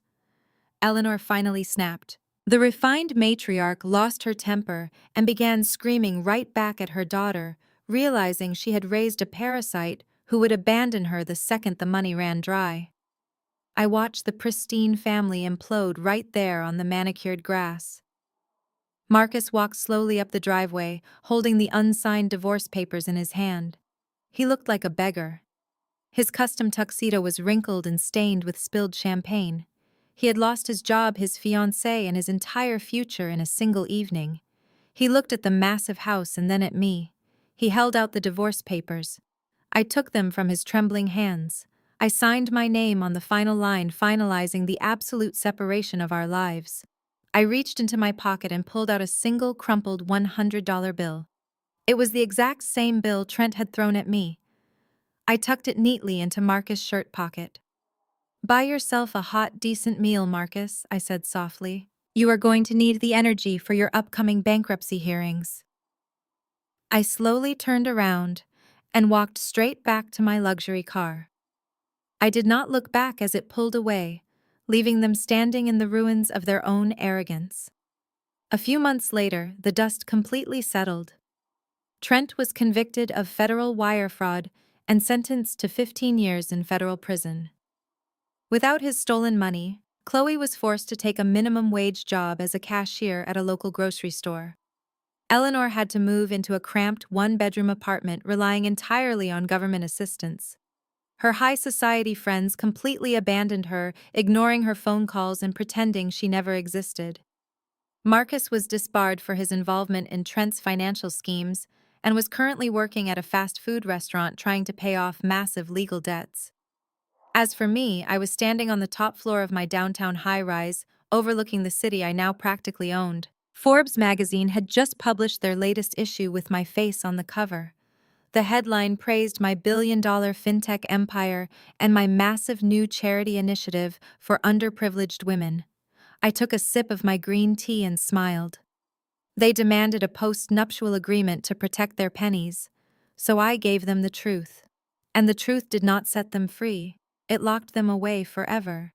Never shrink yourself to fit into a room that is too small for your brilliance. $1.9 billion. The words fell from his lips and hung in the dead silence of the grand ballroom. For a moment, no one moved. The air was so thick it felt like trying to breathe underwater. Marcus' legs simply gave out. His knees buckled, and he collapsed heavily into the chair behind him. The leather binder slipped from his trembling hands and hit the white tablecloth with a heavy thud. I stood perfectly still, letting the reality of that number crash into him. The wealthy elite of the city who had been whispering about the pathetic florist just minutes ago were now staring at me with absolute terror. They understood power, and they knew they were standing in the presence of an apex predator. "You are a corporate lawyer, Marcus," I said, my voice projecting clearly across the room. "You should know better than anyone how this works. Under United States law, a postnuptial agreement requires absolute full financial disclosure from both parties to be legally binding. If one party hides assets, the contract is completely void. But you were so terrified I would claim a piece of your pathetic promotion bonus that you demanded total transparency. You forced my hand." Marcus shook his head rapidly. His eyes were wide and bloodshot. "No," he whispered frantically. "No, this cannot be real. You arrange flowers. You drive an old sedan." I smiled a slow, icy smile. "I arrange flowers as a hobby, Marcus. I drive an old sedan because I did not want to intimidate your fragile ego. But you and your family could not just let me exist in peace. You had to prove your superiority. By forcing me to sign this post-nuptial document to protect your $300,000 savings account, you legally established our financial separation. You explicitly waived your spousal right to half of my $1.9 billion fintech empire." Vanessa, who had been staring at the document over Marcus' shoulder, suddenly let out a loud, piercing scream. It was not a scream of fear. It was a scream of pure, agonizing realization. She grabbed the edge of the table, her perfectly manicured nails digging into the white linen. "You idiot!" she shrieked at Marcus, her face twisting into an ugly mask of rage. "You absolute idiot! You threw away $1 billion!" Richard Vance, the senior partner and Vanessa's father, pushed his way forward. He snatched the heavy leather binder from the table. His seasoned eyes scanned the certified bank seals, the federal notary stamps, and the corporate holding structures. He was a ruthless man who measured human worth strictly by net worth. It took him exactly 10 seconds to verify the authenticity of the documents. Richard looked up from the binder and stared at Marcus. The absolute disgust on his face was palpable. He looked at Marcus not as a future son-in-law, but as the most incompetent liability he had ever encountered in his entire legal career. "You forced her to sign a clean break," Richard said, his voice booming with fury. "You forced a woman worth nearly $2 billion to legally shield her assets from you. If you had just remained married to her, you would have been entitled to $950 million. Even in a standard divorce without this post-nuptial agreement, you would have been set for life. But your sheer arrogance blinded you. You threw away $1 billion alliance to marry my daughter and try to steal my clients." Marcus grabbed his hair, pulling at the roots. "I did not know," he sobbed, his voice breaking completely. "I did not know." "Ignorance is not a legal defense, Marcus," I reminded him smoothly. "You drafted the contract. You demanded my signature. I simply complied with your aggressive legal strategy. You wanted a divorce where neither of us could touch the other's money. Congratulations, you got exactly what you asked for." The crowd of wealthy guests began to murmur loudly. The whispers were no longer about me, they were directed entirely at Marcus and his family. The elite socialites who had mocked me at Eleanor's country club brunch were now looking at Eleanor with deep pity and revulsion. They realized that Eleanor's family had just committed social and financial suicide on a public stage. Eleanor stood frozen near the dance floor. Her gold dress suddenly looked incredibly cheap. She looked at me, her mouth opening and closing, but no sound came out. She had spent 5 years calling me a gold digger. She had spent 5 years treating me like dirt. And now the crushing weight of her own hubris was breaking her in half. She realized she had thrown away the ultimate golden goose because she was too obsessed with outward appearances. Vanessa turned to her father, crying hysterically. "Daddy, do something," she pleaded. Richard Vance slammed the leather binder back onto the table. "I am doing something, Vanessa," he snapped. "I am cutting our losses. This man is an absolute fool, and I will not have my family name attached to this level of catastrophic stupidity." He looked at Marcus, his eyes cold and unforgiving. "The partnership offer is revoked immediately, Marcus. And this engagement is officially over. Do not ever contact my daughter or my law firm again." Marcus let out a loud, agonizing wail. He reached out toward Richard, but the older man simply turned his back and began walking toward the exit, pulling a sobbing Vanessa along with him. The grand engagement party had completely collapsed, transforming into a spectacular public execution of Marcus' entire future. I stood tall, my diamond necklace catching the light from the chandeliers overhead. I had not raised my voice once. I had not thrown a single insult. I simply handed them the truth they demanded and watched it destroy them. As Richard Vance and his daughter disappeared through the heavy wooden doors, the remaining guests stood frozen in shocked silence. Marcus remained slumped in his chair, staring blankly at the leather binder that had just cost him $1 billion. But the execution was not over yet. Trent suddenly broke the silence. He pushed himself away from the edge of the bar where he had been hiding. He stumbled forward, his face pale and slick with panicked sweat. "This is a complete lie," Trent shouted, pointing a shaking finger at me. "Do not believe a single word she says. That document is a forgery. She does not own a fintech empire. She is a fraud, and she is trying to extort us." He grabbed his wife Chloe by the arm, pulling her roughly toward the exit. "We are leaving right now, Chloe. I am calling my lawyers. We are going to sue her for everything she has." I did not raise my voice, but my words cut through the room like a blade. "Oh, Trent," I said calmly, "my empire is certainly not fake. And you do not need to call your lawyers. They are probably already trying to reach you." Trent froze, his hand still gripping Chloe's arm. He slowly turned his head to look at me. The bravado in his eyes was rapidly fading, replaced by pure, unadulterated terror. "In fact, my subsidiary just completed a very thorough audit on your specific hedge fund division." I continued, taking a slow step toward him. "We found the cross-collateralized debt. We found the hidden offshore accounts you used to cover your massive gambling losses. We found every single illicit transfer you made over the last 3 years. The ballroom was so quiet, you could hear a pin drop." Chloe yanked her arm out of Trent's grasp, staring at him with wide, terrified eyes. "What is she talking about, Trent?" Chloe demanded, her voice shrill. "What offshore accounts?" Trent swallowed hard, his throat bobbing nervously. "She is lying, Chloe," he stammered, backing away from me. "She hacked into my computer or something. She is framing me."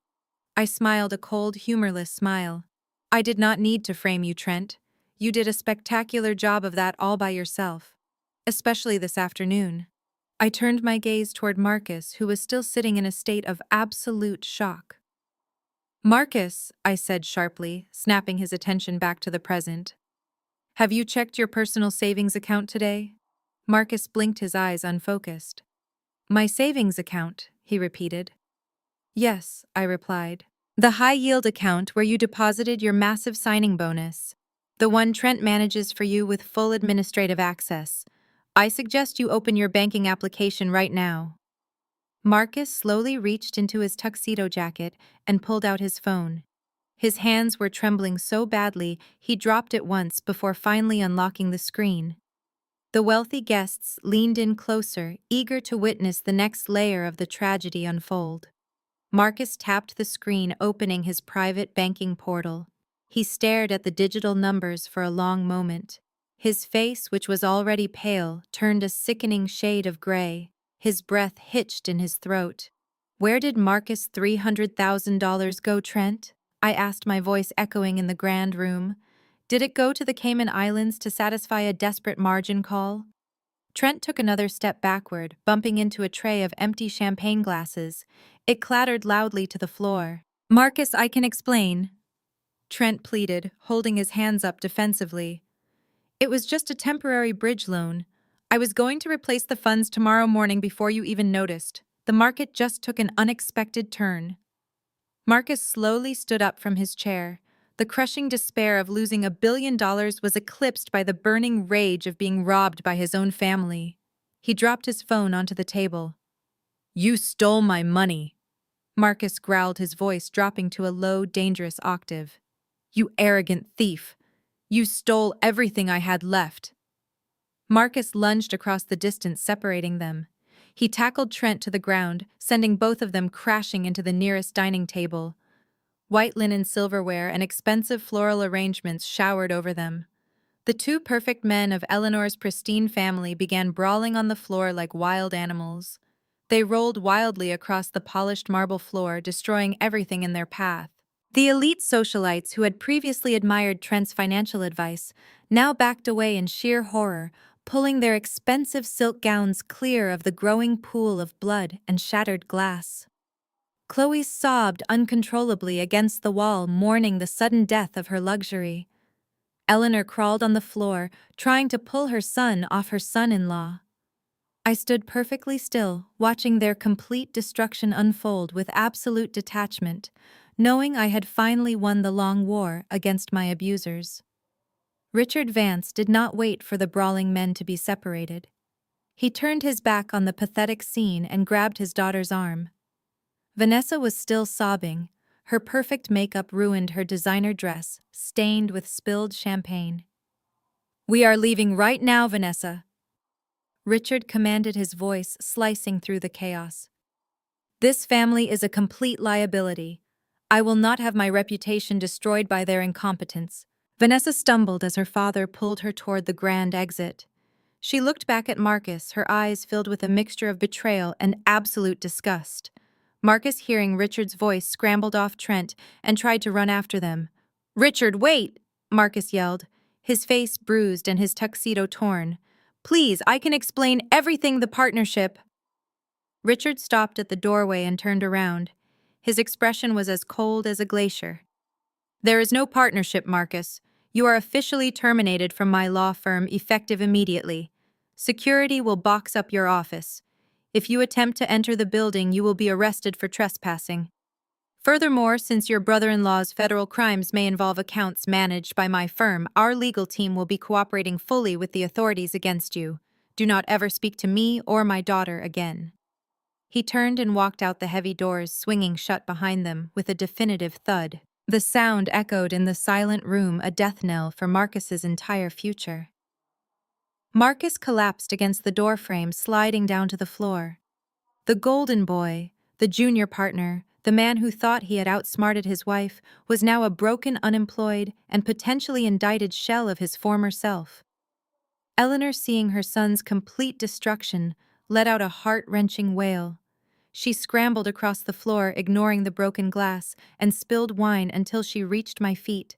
She grabbed the hem of my midnight blue gown, her hands trembling violently. "Maya, Maya, please," she sobbed, tears streaming down her face, ruining her expensive makeup. "We're family. We took you in when you had nothing. We gave you a home. Please, you have to help us. You have the money. You can fix this. Save Marcus. Save Trent. Please, Maya, you owe us." I looked down at the woman who had spent 5 years calling me a peasant, a gold digger, and a parasite. I felt a profound sense of emptiness. There was no joy in her suffering, only the cold, hard satisfaction of justice finally being served. I gently but firmly pulled the hem of my dress from her grasp. I took a deliberate step back. "I don't owe you anything, Eleanor," I said, my voice steady and completely devoid of emotion. "You didn't take me in. You didn't give me a home. You gave me a prison cell and expected me to be grateful for the bars." Eleanor stared up at me, her face pale, her eyes wide with desperation. "But we're family," she whispered, a broken plea. "You're right," I replied. "We were family, and in your family you don't tolerate dead weight. You said it yourself, Eleanor. Well, I'm simply adopting your philosophy. You and your children are dead weight, and I am officially cutting you loose." I turned away from her and signaled my security detail. It was time to leave. The air in the room was suffocating, thick with the stench of ruin and desperation. As I walked toward the exit, Trent, still lying on the floor bleeding and broken, called out to me. "Maya, please," he croaked, his voice raspy. "I'll do anything. I'll pay it all back. Just don't let them send me to prison." I paused and looked over my shoulder. "You should have thought about that before you stole my husband's money, Trent. Have a nice life." I walked out of the grand ballroom, the heavy doors closing behind me, sealing them inside the wreckage of their own making. I stepped into the elevator and pressed the button for the lobby. The descent was smooth, silent. I felt lighter than I had in years. The heavy burden of their expectations, their cruelty, and their endless demands had finally been lifted. As I walked through the hotel lobby, the general manager rushed over to me. "Madam Chairman, is everything all right? Do you need anything?" "Everything is perfectly fine," I replied, offering a genuine smile. But I would appreciate it if you could ensure that the guests from the ballroom find their own way home. They are no longer welcome on this property. Of course, Madam Chairman, he said, bowing slightly. I walked out the front doors into the cool night air. My driver was waiting by the sleek black sedan. He opened the door for me and I slid into the back seat. As the car pulled away from the curb, I looked back at the towering hotel, its lights glittering against the dark sky. Inside that building, a family was tearing itself apart, consumed by the consequences of their own actions. And I was finally free. Inside that building, a family was tearing itself apart, consumed by the consequences of their own actions. And I was finally free. The very next morning, the financial world woke up to a massive scandal. My public relations team at the holding company released a carefully worded press statement to all major news outlets. We announced the successful audit of Vanguard Investments and the immediate termination of a rogue senior portfolio manager. Trent's name and face were splashed across every major financial news network before 8 o'clock in the morning. His reputation as a Wall Street genius was completely annihilated in a matter of hours. Marcus, despite witnessing the absolute destruction of his life the night before, was completely deep in denial. He actually put on a clean tailored suit and drove downtown to the law firm. He was hoping he could somehow beg Richard Vance for his job back, or at least salvage his legal career. He parked his financed luxury car in the partner garage. But when he swiped his keycard at the private elevator, the scanner flashed a harsh red light. 2 massive corporate security guards immediately approached him. They did not let him go up to his corner office. They handed him a small cardboard box containing his personal desk items and escorted him right back to the street. Marcus stood on the crowded sidewalk holding a plastic plant and a framed photo of us that he had ironically kept on his desk just for appearances. He pulled out his phone and tried to call Vanessa one last time. The call dropped immediately. She had blocked his number. Suddenly, his phone buzzed with an automated alert from his auto loan provider. His car was scheduled for immediate repossession because Trent had stopped making the payments using the stolen funds. Marcus had to walk 3 blocks to a bus stop, riding public transit for the first time in 10 years. While Marcus was standing on the sidewalk, the federal authorities were certainly not finished with Trent's assets. Trent was sitting in a cold federal holding cell, but his wife Chloe was at their massive mansion in the suburbs. She woke up expecting to call her expensive lawyers and bully her way out of the situation. Instead, she woke up to the sound of heavy boots marching through her marble foyer. Federal agents were actively cataloging every single item in her massive house. They tagged her designer furniture, her extensive jewelry collection, and her imported sports cars. Chloe ran down the curved staircase screaming at them in her silk robe. She demanded to speak to a manager, as if the federal government was a retail department store. The lead agent simply handed her a massive seizure warrant. He explained very slowly that every single asset purchased with embezzled client funds was now federal property. She had exactly 1 hour to pack a single bag of non-luxury clothing and vacate the premises. She fell to her knees, crying hysterically, as an agent placed her diamond tennis bracelets into an evidence bag. The golden child was officially completely homeless. Eleanor was equally delusional on the other side of town. She had spent the entire night pacing the hardwood floors of her house trying to figure out how to spin this disaster to her wealthy country club friends. She drafted fake social media posts, claiming Trent was the victim of a corporate conspiracy. She truly believed she could maintain her social standing. But the reality of cross-collateralized debt is totally unforgiving. Trent had forged her signature to use her house as collateral for his offshore shell companies.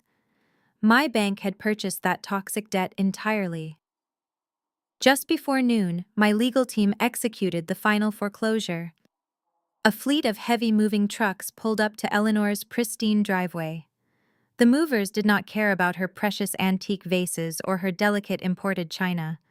They worked with ruthless efficiency. Eleanor stood on her front lawn weeping as her entire carefully constructed identity was packed into cheap cardboard boxes and dumped directly onto the grass. By mid-afternoon, the three of them had absolutely nowhere else to go.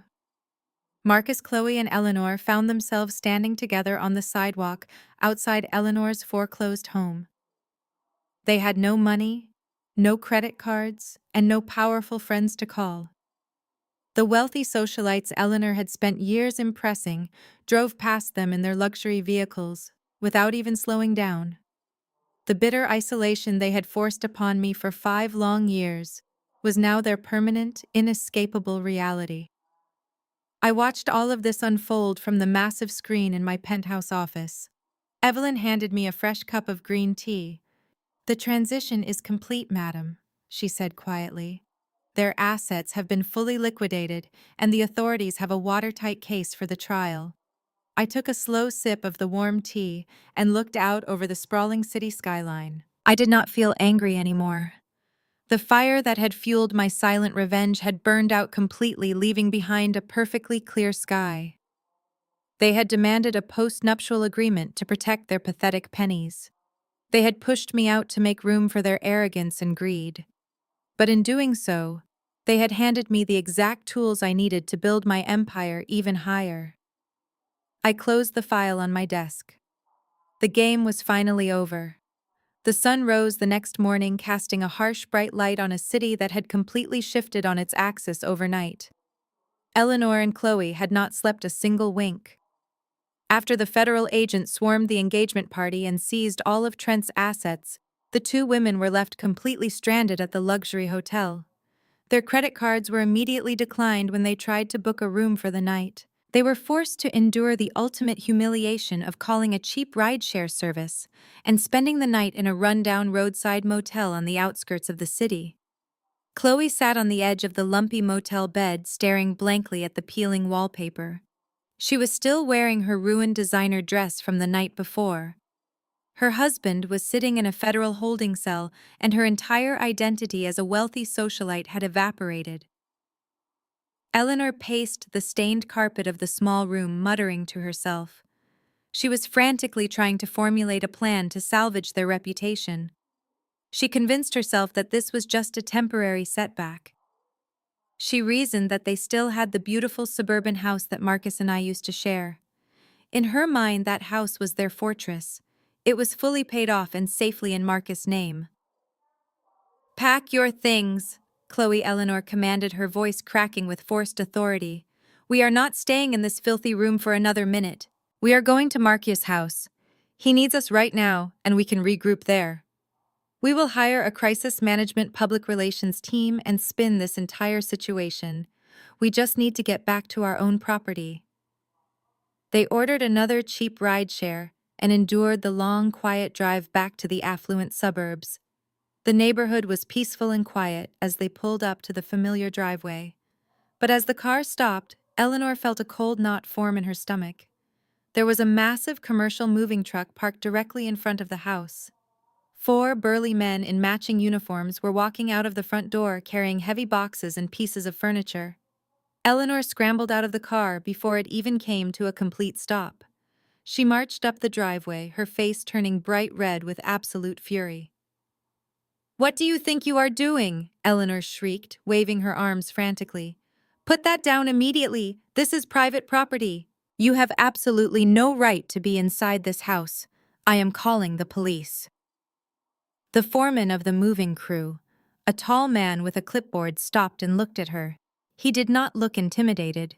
He reached into his pocket and pulled out a thick stack of stapled legal documents. He held them out toward her. "I highly suggest you do not call the police, Mom," the foreman said calmly. "We have a court-ordered eviction notice and a fully authorized seizure warrant. The bank foreclosed on this property at exactly 8 o'clock this morning. We are just clearing out the abandoned personal items as instructed by the new property owner." Eleanor snatched the papers from his hand. Her eyes darted wildly across the legal jargon. "This is impossible," she stammered. "This house belongs to my son Marcus. It is fully paid off. There is no mortgage. The bank cannot foreclose on a house that has no debt. Chloe walked up behind her mother, looking at the boxes scattered across the manicured lawn. She let out a sudden, sharp gasp. One of the movers had just tossed a large garbage bag onto the grass. The bag split open, spilling Eleanor's collection of designer handbags all over the dirt. They were the fake bags she constantly paraded around her country club friends, pretending they were authentic. Now they were lying in the mud like common trash.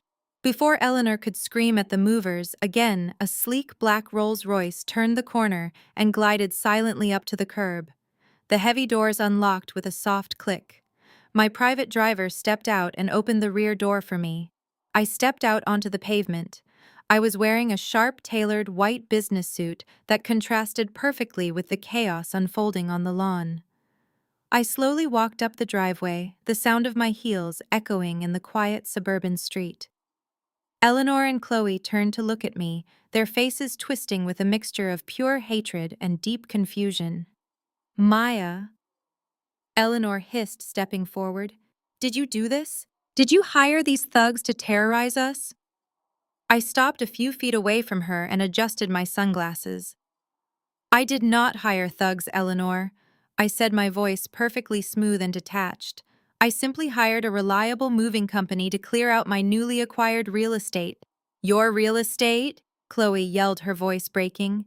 "This is Marcus' house." "Oh, I forgot to mention the minor details," I said, folding my hands neatly in front of me. "Your brilliant financial genius Trent needed liquid cash very desperately a few months ago. He needed collateral to secure his hidden offshore margin accounts. So he forged both of your signatures and used this house as leverage for a massive corporate loan." Eleanor stopped breathing. She looked down at the eviction notice in her trembling hands. When the federal authorities froze Trent's accounts, he defaulted on that loan immediately, I explained, watching the devastating realization wash over their faces. The debt became toxic. My primary holding company purchased that toxic debt from the original lender for pennies on the dollar. So as of this morning, this house legally belongs to my corporate portfolio. You have absolutely no right to be here. Get off my lawn. I stood on the manicured lawn, watching the absolute collapse of the people who had tormented me for years. Eleanor was still staring at the eviction notice, her hands trembling. Chloe, however, had crossed a new threshold of hysteria. She stomped her foot on the pavement, her face red and tear-streaked. "You have to do something, Mom," Chloe shrieked, pointing at the moving truck. "We can't be homeless. Call one of your friends. Call Beatrice. Tell her we need to stay in her guest house until Trent's lawyers sort this out."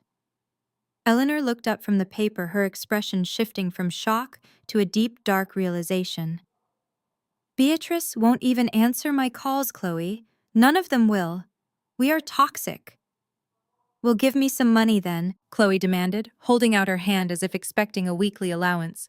"My credit cards are frozen. I haven't eaten since yesterday. I need cash to get a hotel room for myself. You have to have something hidden away." Eleanor stared at her daughter. For 30 years, she had catered to Chloe's every whim, treating her like a fragile princess who was too precious to face the real world. She had protected her from every consequence, always ensuring Chloe had the best of everything, even if it meant belittling others to maintain that illusion. But now, with the illusion shattered and the real world crashing down on them, Eleanor finally saw the monster she had created. "I have nothing!" Eleanor screamed, her voice cracking. It was the first time I had ever heard her yell at her golden child. "Everything is gone, Chloe. Trent stole it all and lost it. I have no money, no house, and no friends. And you stand there demanding cash like a spoiled brat instead of trying to figure out how we are going to survive." Chloe recoiled, genuinely shocked by her mother's outburst. "You can't talk to me like that. I'm not the one who ruined everything. You married the man who did," Eleanor fired back, pointing a shaking finger at her. "You spent his stolen money without ever asking a single question. You lived in luxury while he robbed your brother blind, and now you expect me to fix it. Grow up, Chloe. For once in your miserable life, grow up." Chloe burst into fresh tears, but this time Eleanor didn't rush to comfort her. The matriarch simply turned away, looking defeated. her shoulders slumping as she watched the movers carry her prized antique dining chairs out the front door. A movement at the end of the street caught my eye. A figure was walking slowly toward the house, dragging his feet. It was Marcus. He looked like a ghost of the man who had confidently demanded my signature just 24 hours ago. His custom tuxedo was rumpled and stained his tie, missing his hair unkempt. He had clearly walked for miles. He stopped at the edge of the driveway, looking at the moving truck, at his mother, at his sobbing sister, and finally at me.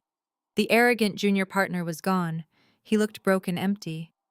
He reached into his jacket pocket and pulled out a folded document. It was the original divorce agreement, the one Trent had drafted, the one that left me with nothing. Marcus walked slowly up the driveway, stopping a few feet away from me. He didn't look angry anymore. He just looked incredibly tired. "They fired me," he said, his voice barely a whisper. "Vanessa blocked my number. The bank repossessed my car." He held out the divorce papers. "I didn't file them. I thought maybe after the party we could renegotiate. I thought I still had leverage." He let out a hollow laugh. "I have nothing. You won, Maya. You won." I looked at the man I had once loved, the man I had supported through law school, the man who had been willing to throw me away the moment he thought he found a better deal. I reached out and took the papers from his hand. I pulled my custom diamond-encrusted pen from my purse. I didn't hesitate. I flipped to the back page and signed my name on the final line, finalizing the divorce on his original terms, the terms that ensured he got absolutely nothing of mine. I handed the signed document back to him. Then I reached into my pocket and pulled out a crumpled green bill. It was the exact same $100 bill Trent had tossed onto my counter at the flower shop, demanding I make him a centerpiece. I smoothed the bill out and tucked it neatly into Marcus's breast pocket. "Buy yourself a hot meal, Marcus," I said softly, my voice completely devoid of pity. "You're going to need your strength for bankruptcy court." I turned on my heel and walked toward my waiting car, leaving Marcus standing alone in the driveway of the house he no longer owned. The air felt incredibly crisp and clean as I settled into the luxurious leather seat. The engine purred to life, and as we drove away, I did not look back in the rearview mirror. The chapter closed. 6 months passed since that spectacular collapse, and the landscape of all our lives shifted permanently. The federal justice system moved with surprising speed when dealing with highly publicized corporate fraud. Trent was officially convicted on multiple counts of wire fraud and embezzlement. The judge was completely unsympathetic to his fake pleas for leniency, sentencing him to 15 years in a federal penitentiary. He traded his custom-tailored suits for a standard-issue orange jumpsuit. The arrogant man who once bragged about swindling billionaires was now scrubbing cafeteria floors for pennies an hour, desperately trying to survive in a world where his silver tongue meant nothing. He lost everything he valued. Without his stolen money, Chloe and Eleanor faced a brutal reality check. The federal government seized every remaining luxury asset to pay back the defrauded investors. Chloe and Eleanor were forced to move into a cramped one-bedroom apartment in a rundown neighborhood on the outskirts of the city. The space was barely large enough to hold the two of them, let alone the massive egos they still possessed. Chloe, who had never worked a day in her entire life, had to take a job as a cashier at a discount grocery store. She spent her days scanning canned goods and being yelled at by angry customers, completely stripped of her golden child status. Eleanor spent her days sitting in the tiny living room, watching daytime television and ignoring calls from debt collectors. Her high society friends had entirely erased her from their memories, treating her like a ghost. They turned on each other constantly, their tiny apartment filled with bitter screaming matches and endless blame. Every day was a miserable struggle. Marcus fell the hardest. Disbarred and publicly disgraced, no law firm in the country would look at his resume. His massive legal debts from the divorce and the bankruptcy hearings buried him completely. He was currently working a minimum-wage retail job selling cheap mobile phones in a strip mall. He spent his days wearing a terrible polyester uniform, forced to smile and upsell plastic phone cases to teenagers. Every time he swiped a customer's credit card, he was reminded of the heavy black Centurion card he once thought belonged to a struggling florist. He lived in constant deep regret. While they suffocated in the ruins of their own arrogance, I stepped fully into the light. I no longer needed to hide behind the facade of a humble flower shop owner. Forbes magazine featured me on the cover of their spring issue. The headline declared the rise of a new tech titan, proudly showcasing my Black-owned billion-dollar enterprise. The article detailed my journey from a cramped childhood apartment to the absolute pinnacle of the financial technology sector. I did not just survive their abuse, I weaponized my success. To celebrate the milestone, I hosted a massive charity gala at the same luxury hotel where Marcus' engagement party had imploded. But this event was not for greedy lawyers or pretentious socialites. The ballroom was filled with brilliant driven women from underprivileged backgrounds. I launched a $50 million foundation dedicated entirely to funding female-led startup companies, offering the exact kind of support and capital I never received. I walked through the room, wearing a stunning emerald green gown, feeling the incredible energy of women who were ready to conquer the world. Later that evening, I returned to my penthouse. The city spread out below me, a glittering ocean of lights and endless possibilities. I stood by the floor-to-ceiling glass window, holding a glass of sparkling water. The peace of my home was the greatest luxury I owned. I thought about the Thanksgiving dinner that started this entire cascade. I thought about the stained apron, the spilled wine, and the stack of legal documents Trent had shoved across the table. They demanded a postnuptial agreement to protect their pathetic pennies. They were so terrified that my perceived poverty would somehow infect their perfectly curated lives. They wanted a legally binding guarantee that they would never have to share their crumbs with me. Their greed became their ultimate downfall. So I gave them the exact truth they demanded. And the truth did not set them free. It locked them away forever. I smiled very softly now. Never shrink yourself to fit into a room that is too small for your brilliance. Fade out. The story of Maya and her former in-laws serves as a powerful, cautionary tale about the blinding nature of arrogance and the profound mistake of underestimating others based on superficial metrics. The central lesson woven throughout their spectacular downfall is that humility should never be mistaken for weakness. Marcus, Eleanor, Trent, and Chloe were entirely consumed by the illusion of status. They measured human value in designer labels, country club memberships, and corporate titles. Because Maya chose to operate quietly and without the flashy trappings of wealth, they assumed she was inferior, powerless, and easily manipulated. Their catastrophic failure was not just a result of their greed, but of their fundamental inability to see beyond the surface. Hubris creates a dangerous echo chamber where people believe their own manufactured superiority. By constantly trying to shrink Maya to fit their narrow worldview, they blinded themselves to the reality of who she truly was. They demanded a legal shield to protect their modest assets, entirely unaware that their arrogance was weaponizing the law against them. They built a cage for a pigeon, not realizing they were trying to trap a hawk.